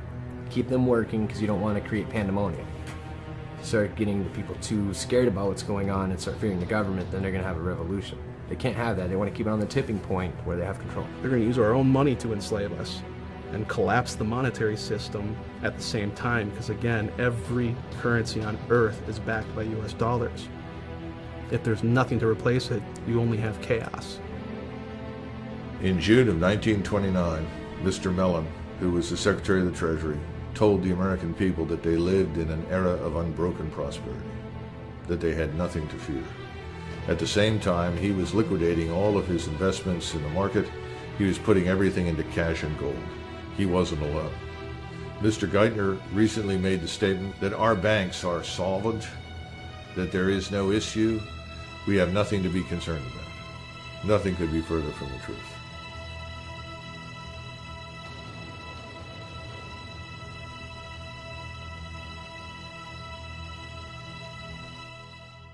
Jewelbeat.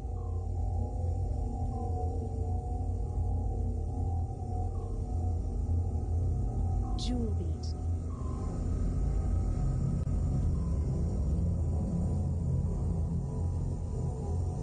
The whole idea about conditioning the kids is the idea of creating a new generation that thinks differently than the previous generation. Teaching the kids that they should think a certain way, or they should feel a certain way, or they should vote a certain way. Jewelbeat.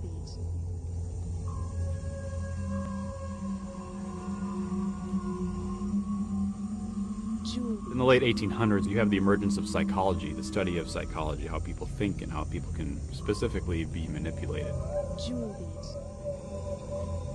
If you're familiar with the psychology of B.F. Skinner, what he would have you believe is that human beings are not creatures of introspection. They're not creatures of internal cognition. They have no soul, they have no thought processes, they have no free will.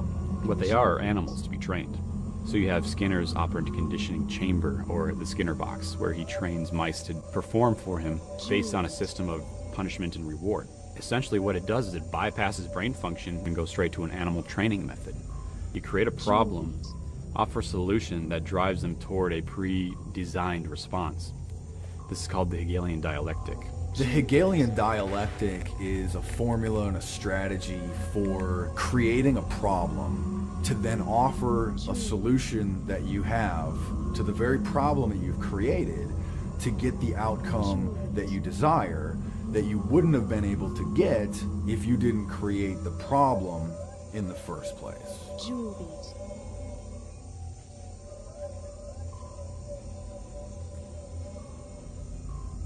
Jewel beat. The Hegelian social theory was adopted by Lenin, by Marx, and it was applied politically in the form of communism and socialism. The German psychologist Wilhelm Wundt, he is the first one to apply it to education. For 85% of the American population, what is school supposed to do? Provide a path to employment and good citizenship. Jewel beat. Jewel beat. I'm not going to go into a lot of great depth and detail in the Council of Foreign Relations, but you're looking at an organization essentially set up by Rockefeller and other central bankers, people who are responsible for the creation of the Federal Reserve, to debate education policy in the United States.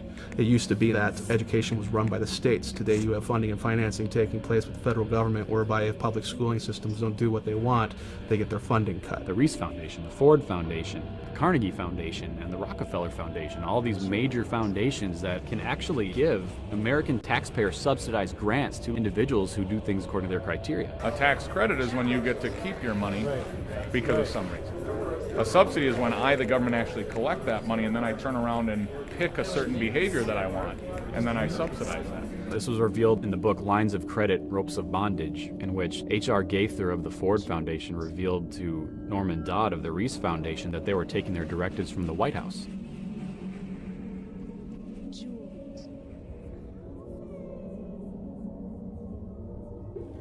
The American education system is a combination of Hegelian social theory and experimental psychology.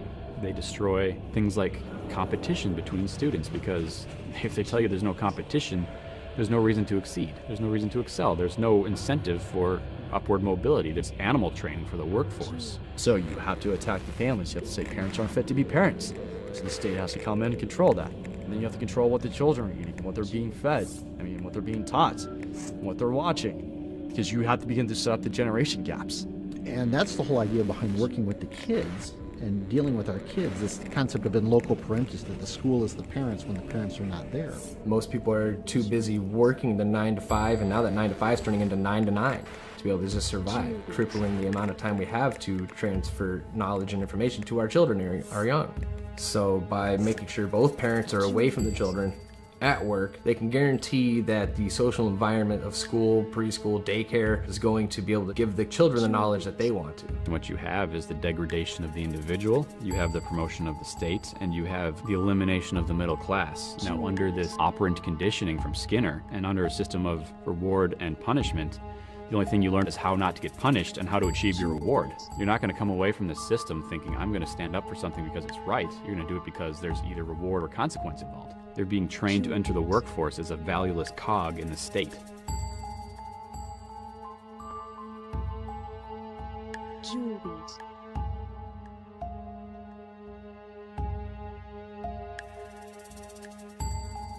Jewel beat.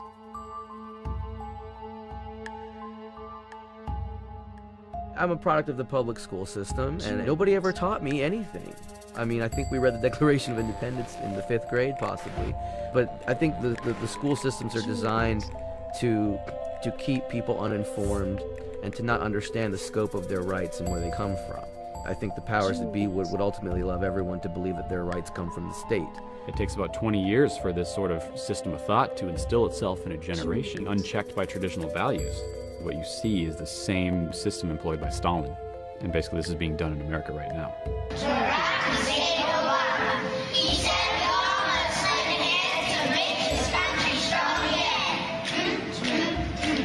We're developing them to not question authority. We're developing them to be entitled, that the government will take care of them from cradle to grave.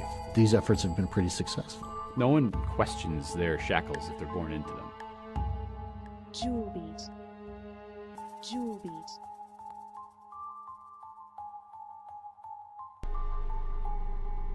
We have whole generations of kids that are being raised to not think like free people, to think like slaves, to think like they don't have self-determination. The state's goal is to get your children to turn against you in the name of the state, and that's where we are shifting now. We are shifting from an individualistic paradigm to groupthink. They want to be led. They want to be sheep. They want to be part of the masses. Critical reasoning, critical thought, individualism. I mean, those are huge concepts. I mean, they're universal concepts, but to be able to control the masses, you have to get rid of that. Because if you don't, you can't control those people. It's the alleviation of personal responsibility because the experts are in control. Let them handle it.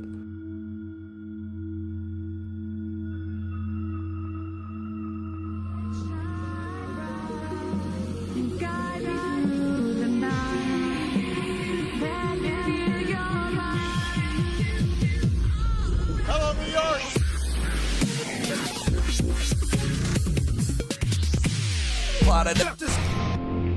I love USA! USA! Political parties shouldn't exist.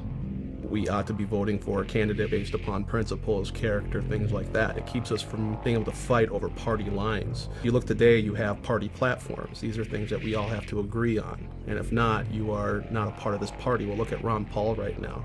He's against taxation. Well, a lot of people in the GOP, we like that.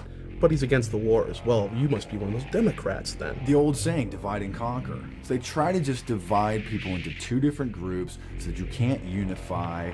It's easier to manage a population when you have two primary belief systems. You're either A or you're B. These people are conditioned to think a certain way and support a certain team. You know, they pick their winning team, whether it's Democrat or Republican, and then that's their guy.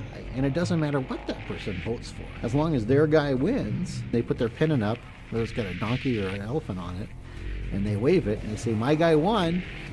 Things are going to be different. It's so much easier to lie to the masses when the masses aren't involved. There's no better way to discourage the masses from getting involved than by creating convoluted, controlled dialogue based upon party platforms versus individual principle. They'll say out of one corner of their mouth that they want you to vote, they want you to participate, and then we notice statistically that there's less participation today than there ever has been. And that's exactly the way they want it. It's all theater, it's just political theater. We go from rule based on constitutional law to rule based on a cult of personality. Well, he might be wrong, but he's my president, so I'm going to stand with him. That's a very dangerous mode of thinking. Do you support freedom and the American Constitution, or do you support this person? We've all seen where that led in Cambodia and Russia and Germany.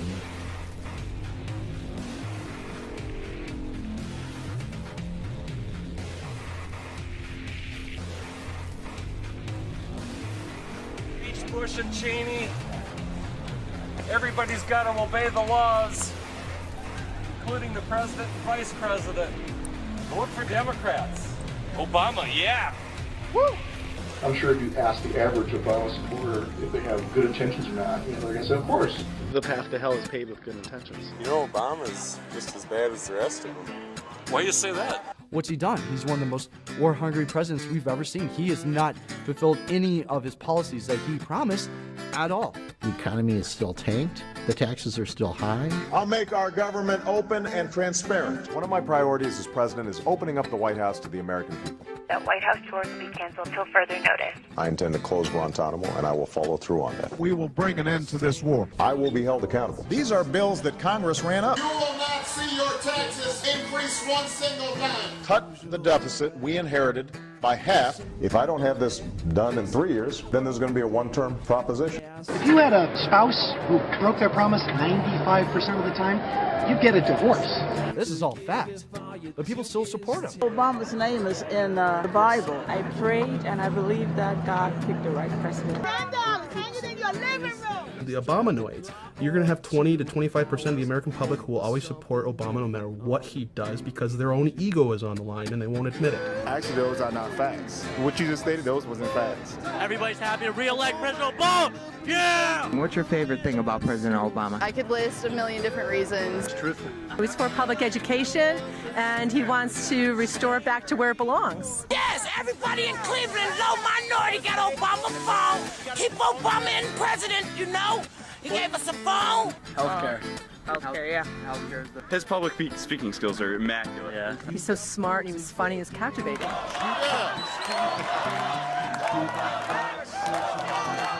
He understands where we come from as individuals. He's definitely for the people. Obama is my boy, man. He just knows what to do. Love Obama. Let's go. Time to party. Let's go. I can give you 100 reasons. Give me three. Three main reasons. First of all, Obama is ensuring that. And the American people have been complacent over the last several decades. They've enjoyed unparalleled prosperity. And let's face it, the average American on the street, he's not interested in what's happening in Kuwait. He could care less about Libya or something else. And so if you tell him, well, listen, we're bombing for democracy, goodness, freedom, human rights, so he said, okay, it doesn't affect him. He doesn't have to go. His children don't have to go. There doesn't appear to be any risk to him. Now that's changing. He's done everything Bush did, but more. Oh, I don't agree with that. Well, he had to continue what was started. You can't just say, okay, we're done. Well, sure, he didn't end the wars, but there are wars now, so we're in support of it. And, oh, well, sure, he hasn't completely pulled out of Iraq, but at least he's reducing the number of troops there. Oh, so it's diet tyranny. It's tyranny light now. There's a lot of other reasons why I'm going to vote for Obama, and hearing that stuff honestly doesn't change it. For the greater good, most of the policies he's put in place, I agree with. And he's challenging the status quo. Well, he is the status quo.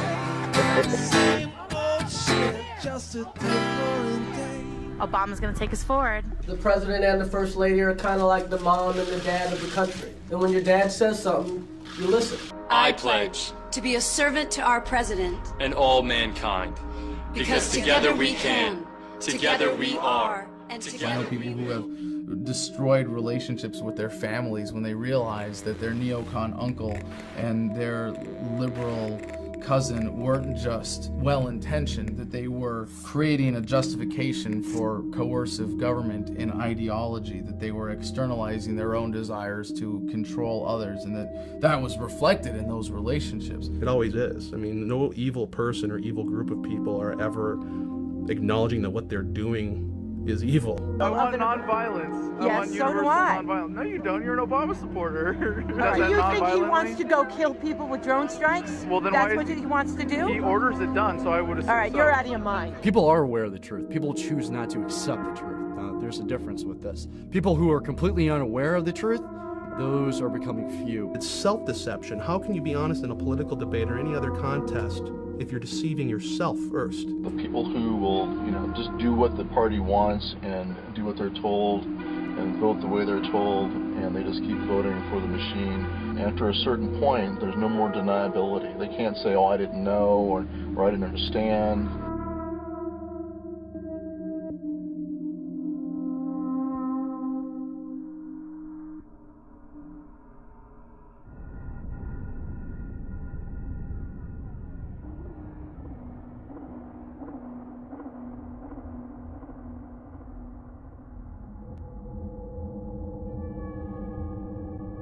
Americans accept propaganda from their government that if it came from the Soviet Union, they would have laughed at. But it comes from the Pentagon, and they get down and worship. They go around looking for ways to defend the propaganda.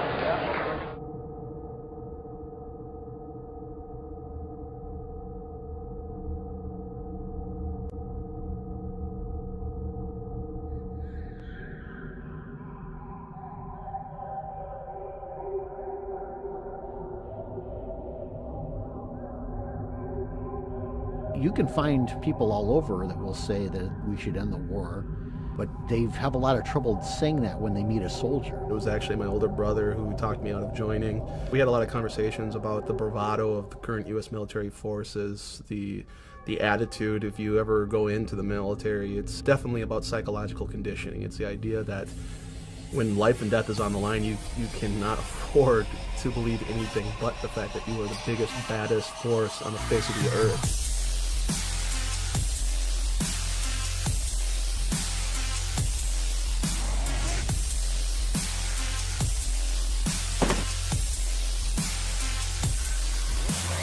It's like they say, yeah, I walk through the valley of the shadow of death, I shall fear no evil, because I'm the meanest motherfucker in the valley.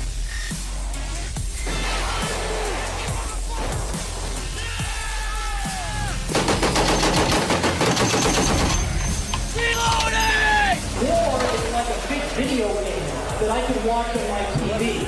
And isn't it cool to see all the U.S. flags all over the foreign country, showing how the occupation is perceived? They want you to believe that patriotism means that you support everything the government wants.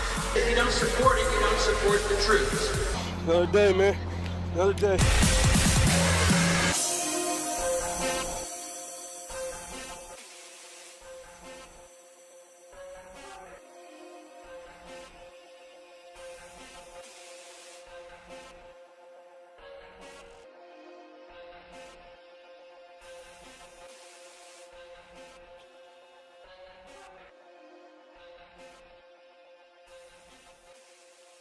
So we condition them and we convince them that their cause is just and that their enemy is subhuman and not worthy of living.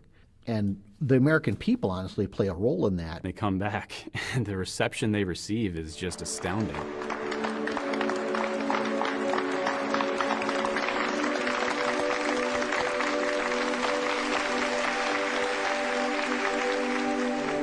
Brave soldiers that come from a combat zone defending our freedoms. Let's give them a round of applause.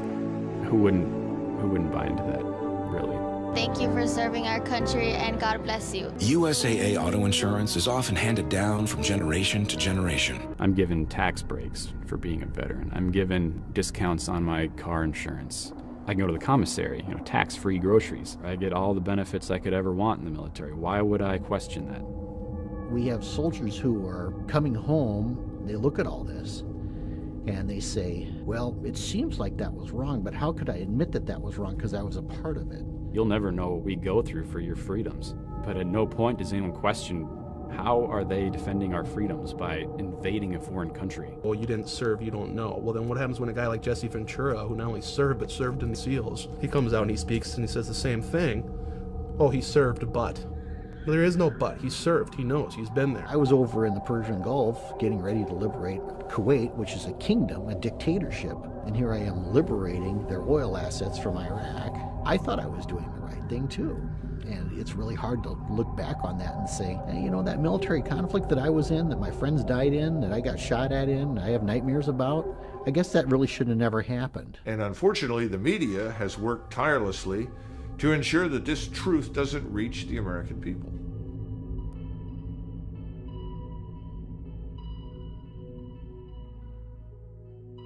In the past, we had the media to watch the government and keep them in line and ask the tough questions. You all remember those clips in the old days, the black and white, and you'd see the news guys with the fedoras, yeah. They'd always go up and they'd be in people's face with the big flash bulbs, Senator, this happened. You'd always hear, politicians being held accountable and they're always being asked questions, and you don't see that anymore. Leaders have found a way to cull the masses into their own ideal sets. And whether that's through bread and circus, such as the Roman Empire, or today through the mainstream media, they get to decide that, yes, you're going to be obsessed with American Idol for over a decade, and when that starts to wane, we'll come up with Dancing with the Stars, and let's really be concerned about who wins the Super Bowl. 3 keys to power are banking, the media, and politics. If you own the banks, you can buy the media, you can buy the politicians. If you own the media, you can control what people see, what people think, you can largely shape the culture, you can create and shape people's fears, people's desires, the perceptions that they have of events. In high definition. Piers Morgan, live. This is an ABC News. In 1975, there was a Senate investigation committee called the Church Hearings, which actually uncovered that the CIA was paying, under the table, mainstream media outlets $250 million a year to act as gatekeepers and propagandists. In today's terms, that's $1 billion a year. Of course, they say they don't do that anymore, but it's foolish to think that they don't.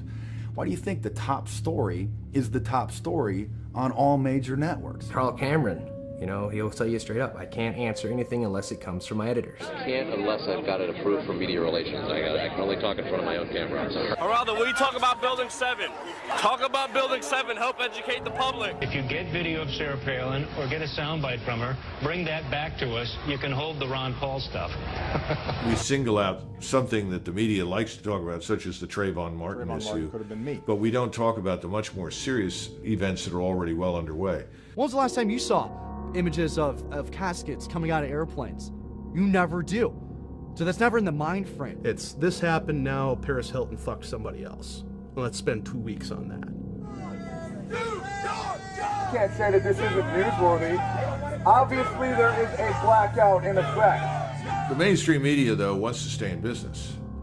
And if they suddenly discover that the people listening to them don't want that message, they're not interested in listening to it, they'll change their tune. A lot of them are doing solid investigative journalism. Watergate, people were held accountable. People were fired. People were demoted. People were dealt with. There were prison sentences handed out. At least there was the illusion of some kind of accountability back then. The Obama administration was caught red-handed supplying weapons to the Mexican cartel. Why? Because the CIA wants a certain cartel wiped out, protecting their own drug interests. What happened? Nothing. The American citizenry now, like you've said, Fast and the Furious, they've done a great job. We just don't give a shit. First of all, I think that they shouldn't give us too much information, because anything that you and I can watch on television, our enemies can watch. Really, it's better to not say too much. Don't worry about it. Go back to sleep. It's amazing. The mainstream media can actually do its job, and it doesn't matter. The American public is now in a state of apathy, almost a state of numbness. And that's what I see, is like this is an entire country of people who are turning against the truth.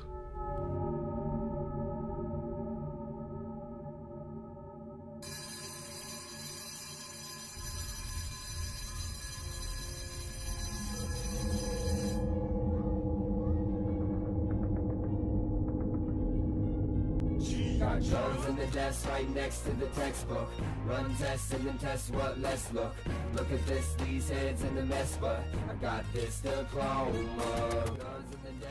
But what are we developing the kids to do? We're developing them to not question authority. We're developing them to be entitled, that the government will take care of them from cradle to grave. You don't have parental rights anymore. Not just it takes a village to raise the child, but the village is now raising your child. When we condition the kids, what do we condition the kids to do? We tell them always share, always work in teams. See that table over there? We have 6 people sitting around. We always put 4 toys there. Not 6, but 4 toys. Because these kids have to learn how to share. And that's a good lesson on some level. But what we don't teach the kids is that it's okay to keep the fruits of your labor. It's okay to work hard and earn and benefit from that.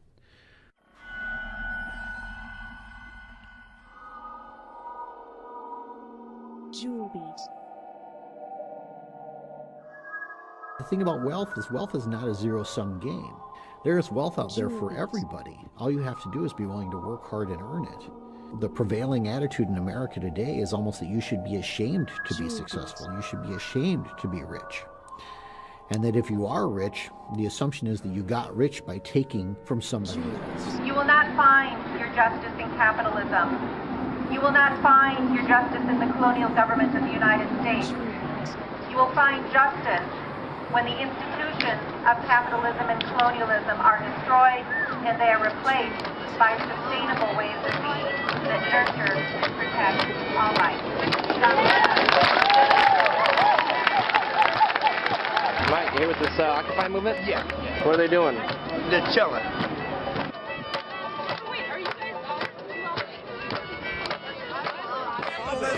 People with a lot of capital want to make profit. I don't have to look it up. I know it. The rich, they keep getting richer. The poor man, he's getting poorer.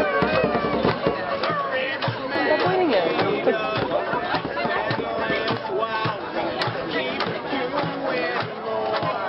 Boys, why do we keep doing more? We wash their dirty dishes. We wash their dirty floors. I'm talking about underwear. What do you think they do if we want for them no more? Let's take the rich out on their hands. My interpretation is a lot of people have had some hard bumps in life that want things to be free, more entitlements.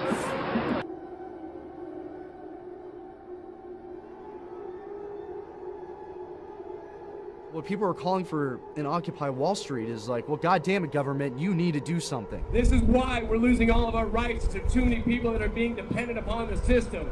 We want to get all the free stuff. Where is my free stuff at? Nobody wants to hear this, do they? Getting my school loans paid for, getting my rent paid for, my food paid for. It needs to be what we can do for ourselves. I will put this damn mic down once you all turn our country into a socialist society and take away my right to speak.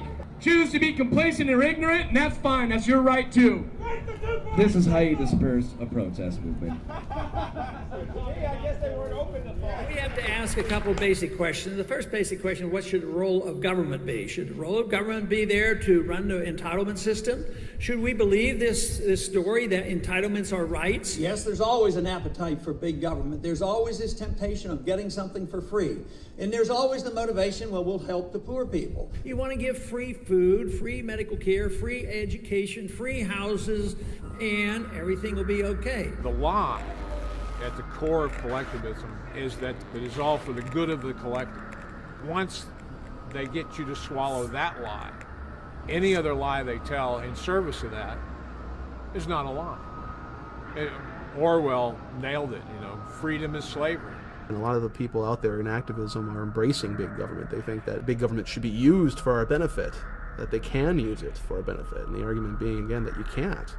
That kind of control central power. It's too much control for any one group. Entitlement means the government's going to give you something for free. Where does the government get it? They've never produced a thing. The only thing the government can do is steal it from productive individuals. You don't have a right to your neighbor's wealth. You can't go in and steal from your neighbor, but you shouldn't have the right to send a politician or a congressman to go into your neighbor's house and take what they have because you want it. They're saying that if you have more personal wealth than we think is necessary, then we're going to take some of that from you and we're going to give it to people that don't have any personal wealth. I'm a warrior for the middle class. I mean, I do think at a certain point you've made enough money.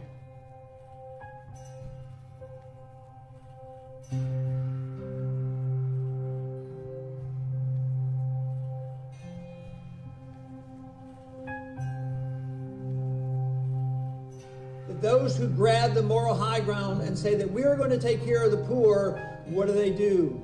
Welfareism and inflationism and socialism, they produce the poor. It's not in the best interest of the people that run welfare programs to get people off welfare. Their funding is based on the number of clients that they have. Well, if they get a client off welfare, they get a client a job, then they lose that client, they lose that client's money. Because you've got to remember, it's a skimming game. For every dollar that it goes to a person on welfare, $10 is used to support that system. All these entitlement programs, they'll go on forever if you let them, because they will encourage people to become entitled. Well, I can work for minimum wage, or I can just quit my job and go on welfare if I have kids. Welfare is a better deal because I still get the money and I don't have to work. War on poverty? Are you kidding me? 47 years ago. And now we have 47 million Americans on food stamps in this country. So for 47 years we fought this war, bankrupted ourselves, and now what? We have cultivated this large underclass that has made itself dependent upon government, and government has encouraged that. The ruling elite love to create a nanny state because then you'll go along with their plan. You're not going to bite the hand that feeds you. And then the people who are getting the entitlement, well, what are they going to do? Well, they're going to vote for the people that continue the entitlement. We're saying to these people, well, you can't support yourself, so we'll just support you. But no, you got to support us when the time comes. We have historically been a bottom-up society. We're not a top-down society. You can't make someone equal economically to someone else by giving them something. Are you going to hear Mr. Obama talk in those terms? No, Mr. Obama says everyone gets everything for nothing in perpetuity. Don't worry, we'll print money. Don't worry, we'll do whatever is required. You can all be permanently dependent upon us, and that's a good thing. Honestly, it's almost like slavery. There's no personal freedom without economic freedom. If you don't have the means to earn money to support yourself, then you're going to be dependent on the government for food, for clothing, for shelter, for everything you need to stay alive. Because after all, look up the definition of the dictionary of slavery. It's ultimately boiled down to one word: dependence. If you are dependent upon anything other than yourself to provide for yourself, you are a slave. I won't have to worry about putting gas in my car. I won't have to worry about paying my mortgage.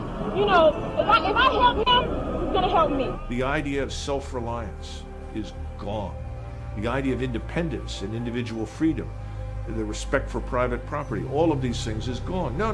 We can confiscate wealth from people that create it, and give it to those who have none, and that will fix things. We've transferred $16 trillion in wealth since 1965 to the so-called underclass.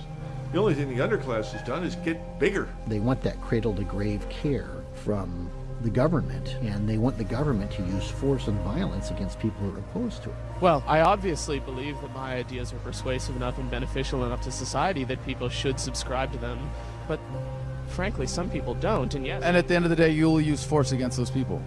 I believe that it's the role of the government to use force. So you won't do it yourself, you'll hire someone else to do it, basically. That's what a government is. The reasons people do violence, if you look at the psychological underpinning, it's fear, insecurity, and the desire to survive. So we turn to violence when we're not secure in those things, when we're not secure in our own sense of selves and our own ability to thrive. That's why government propaganda is always fear-based. It's difficult for me to think that if we lose our economic freedoms, we become dependent on the government for our basic needs. The next step is we lose our personal freedoms, because then starvation becomes a weapon. Now, if the food stops, if the free services stop, and I think that could easily happen, because I think this whole giant federal edifice could go under, then you're going to have problems in many of these urban areas. In fact, we've already got them in the form of these flash mobs. We see gang members who are committing welfare fraud, and they are killing middle-class people who work for a living and pay taxes. So these folks, they're not going to support this welfare state, but the people who do support the welfare state, well, they're going to go and kill their political opponents. We're already seeing this violence. This has already begun. It's just not covered in the media. We don't talk about it. We had an example, a beautiful example of minimal power in our government, and then we had maximum productivity and maximum wealth. But today we think too much of the wealth and believe that government provides this, rather than understanding that wealth and prosperity comes from freedom and productivity and not from the government. When we had a freer market and sounder money and limited government, the middle class in this country was the largest middle class in the history of the world, and it was the wealthiest middle class in the world. Madison said it very well. The purpose of government is to protect the unequal distribution of wealth. Mr. Obama wants to destroy that unequal distribution forcibly. Personal responsibility, self-sufficiency, independence, all these things. You can't have that without recognized individualism. Individualism is now being demonized. You're selfish if you're an individual. You need to be thinking about the whole, the needs of the whole. Well, of course we do. We all do. And we discussed 250 plus years ago that the best way to go about this is by securing individual rights. But you can use the needs of the whole as justification for all manner of tyranny. If you're looking for a leader, you're going to get a master, and you fucking deserve one. The most ancient divide in politics remains to this day the fundamental divide. The legalists, as they were called, and they were chiefly the people in the governing class, just as they are today, and we would call them totalitarians, who believe that every aspect of our lives should be dictated and ruled and pushed around by government. Instead of a political continuum being a line from left to right, it was really a circle. And that all political systems had to be judged by the amount of bodies that they stacked up. At the bottom of the circle, cheek by jowl, was communism, Nazism. Moving up the scale, you had socialism, fascism, all of the various collectivisms that subordinate the individual. And at the top was the constitutional republic of the United States. Free men, free markets, rule of law, ordered liberty. What the Chinese used to call the Confucians, the libertarians, the live and let live brigade, the free marketeers, the small government men, the small tax. Us. This is a country of individuals. What sets us apart from Western Europe around the time of the founding of this nation is that you already had socialism already in Europe. It just had different names. You know, whether you call it socialism, communism, monarchy, the end results are the same. A small oligarchy of people are in control. 90+% of the masses are out of control. Our country is hijacked by a bunch of cretins and draconian legislatures who have grown complacent and comfortable as they receive from us the best health care in the world for free, six-figure salaries, the best business connections that corruption can buy. I mean, our government's supposed to be, well, first of all, transparent, but also should be doing our will. They're just our representatives. They don't respect the Constitution, nor do they respect the will of the people, nor do they respect, the principle of the sovereigns, knowing what they're doing. So they presume that they're somehow, the appointed elite. They believe they were born with spurs on their feet, and the rest of us were born with saddles on our backs to be ridden. This is the attitude they have. It's really kind of modern royalty. It's perfectly expressed in, we are the board. You will surrender to us. They presume up front that they have the right to direct you because of this larger idea that, oh, by the way, only serves their interest. That's the big lie of collectivism, because it isn't even about collective. It's about personal power of the people who direct the collective. They hate the idea that ordinary smelly people should be allowed to have a say, when government should, in their view, be in the hands of the great and the good who deserve to exercise it. A new aristocracy of blackguards.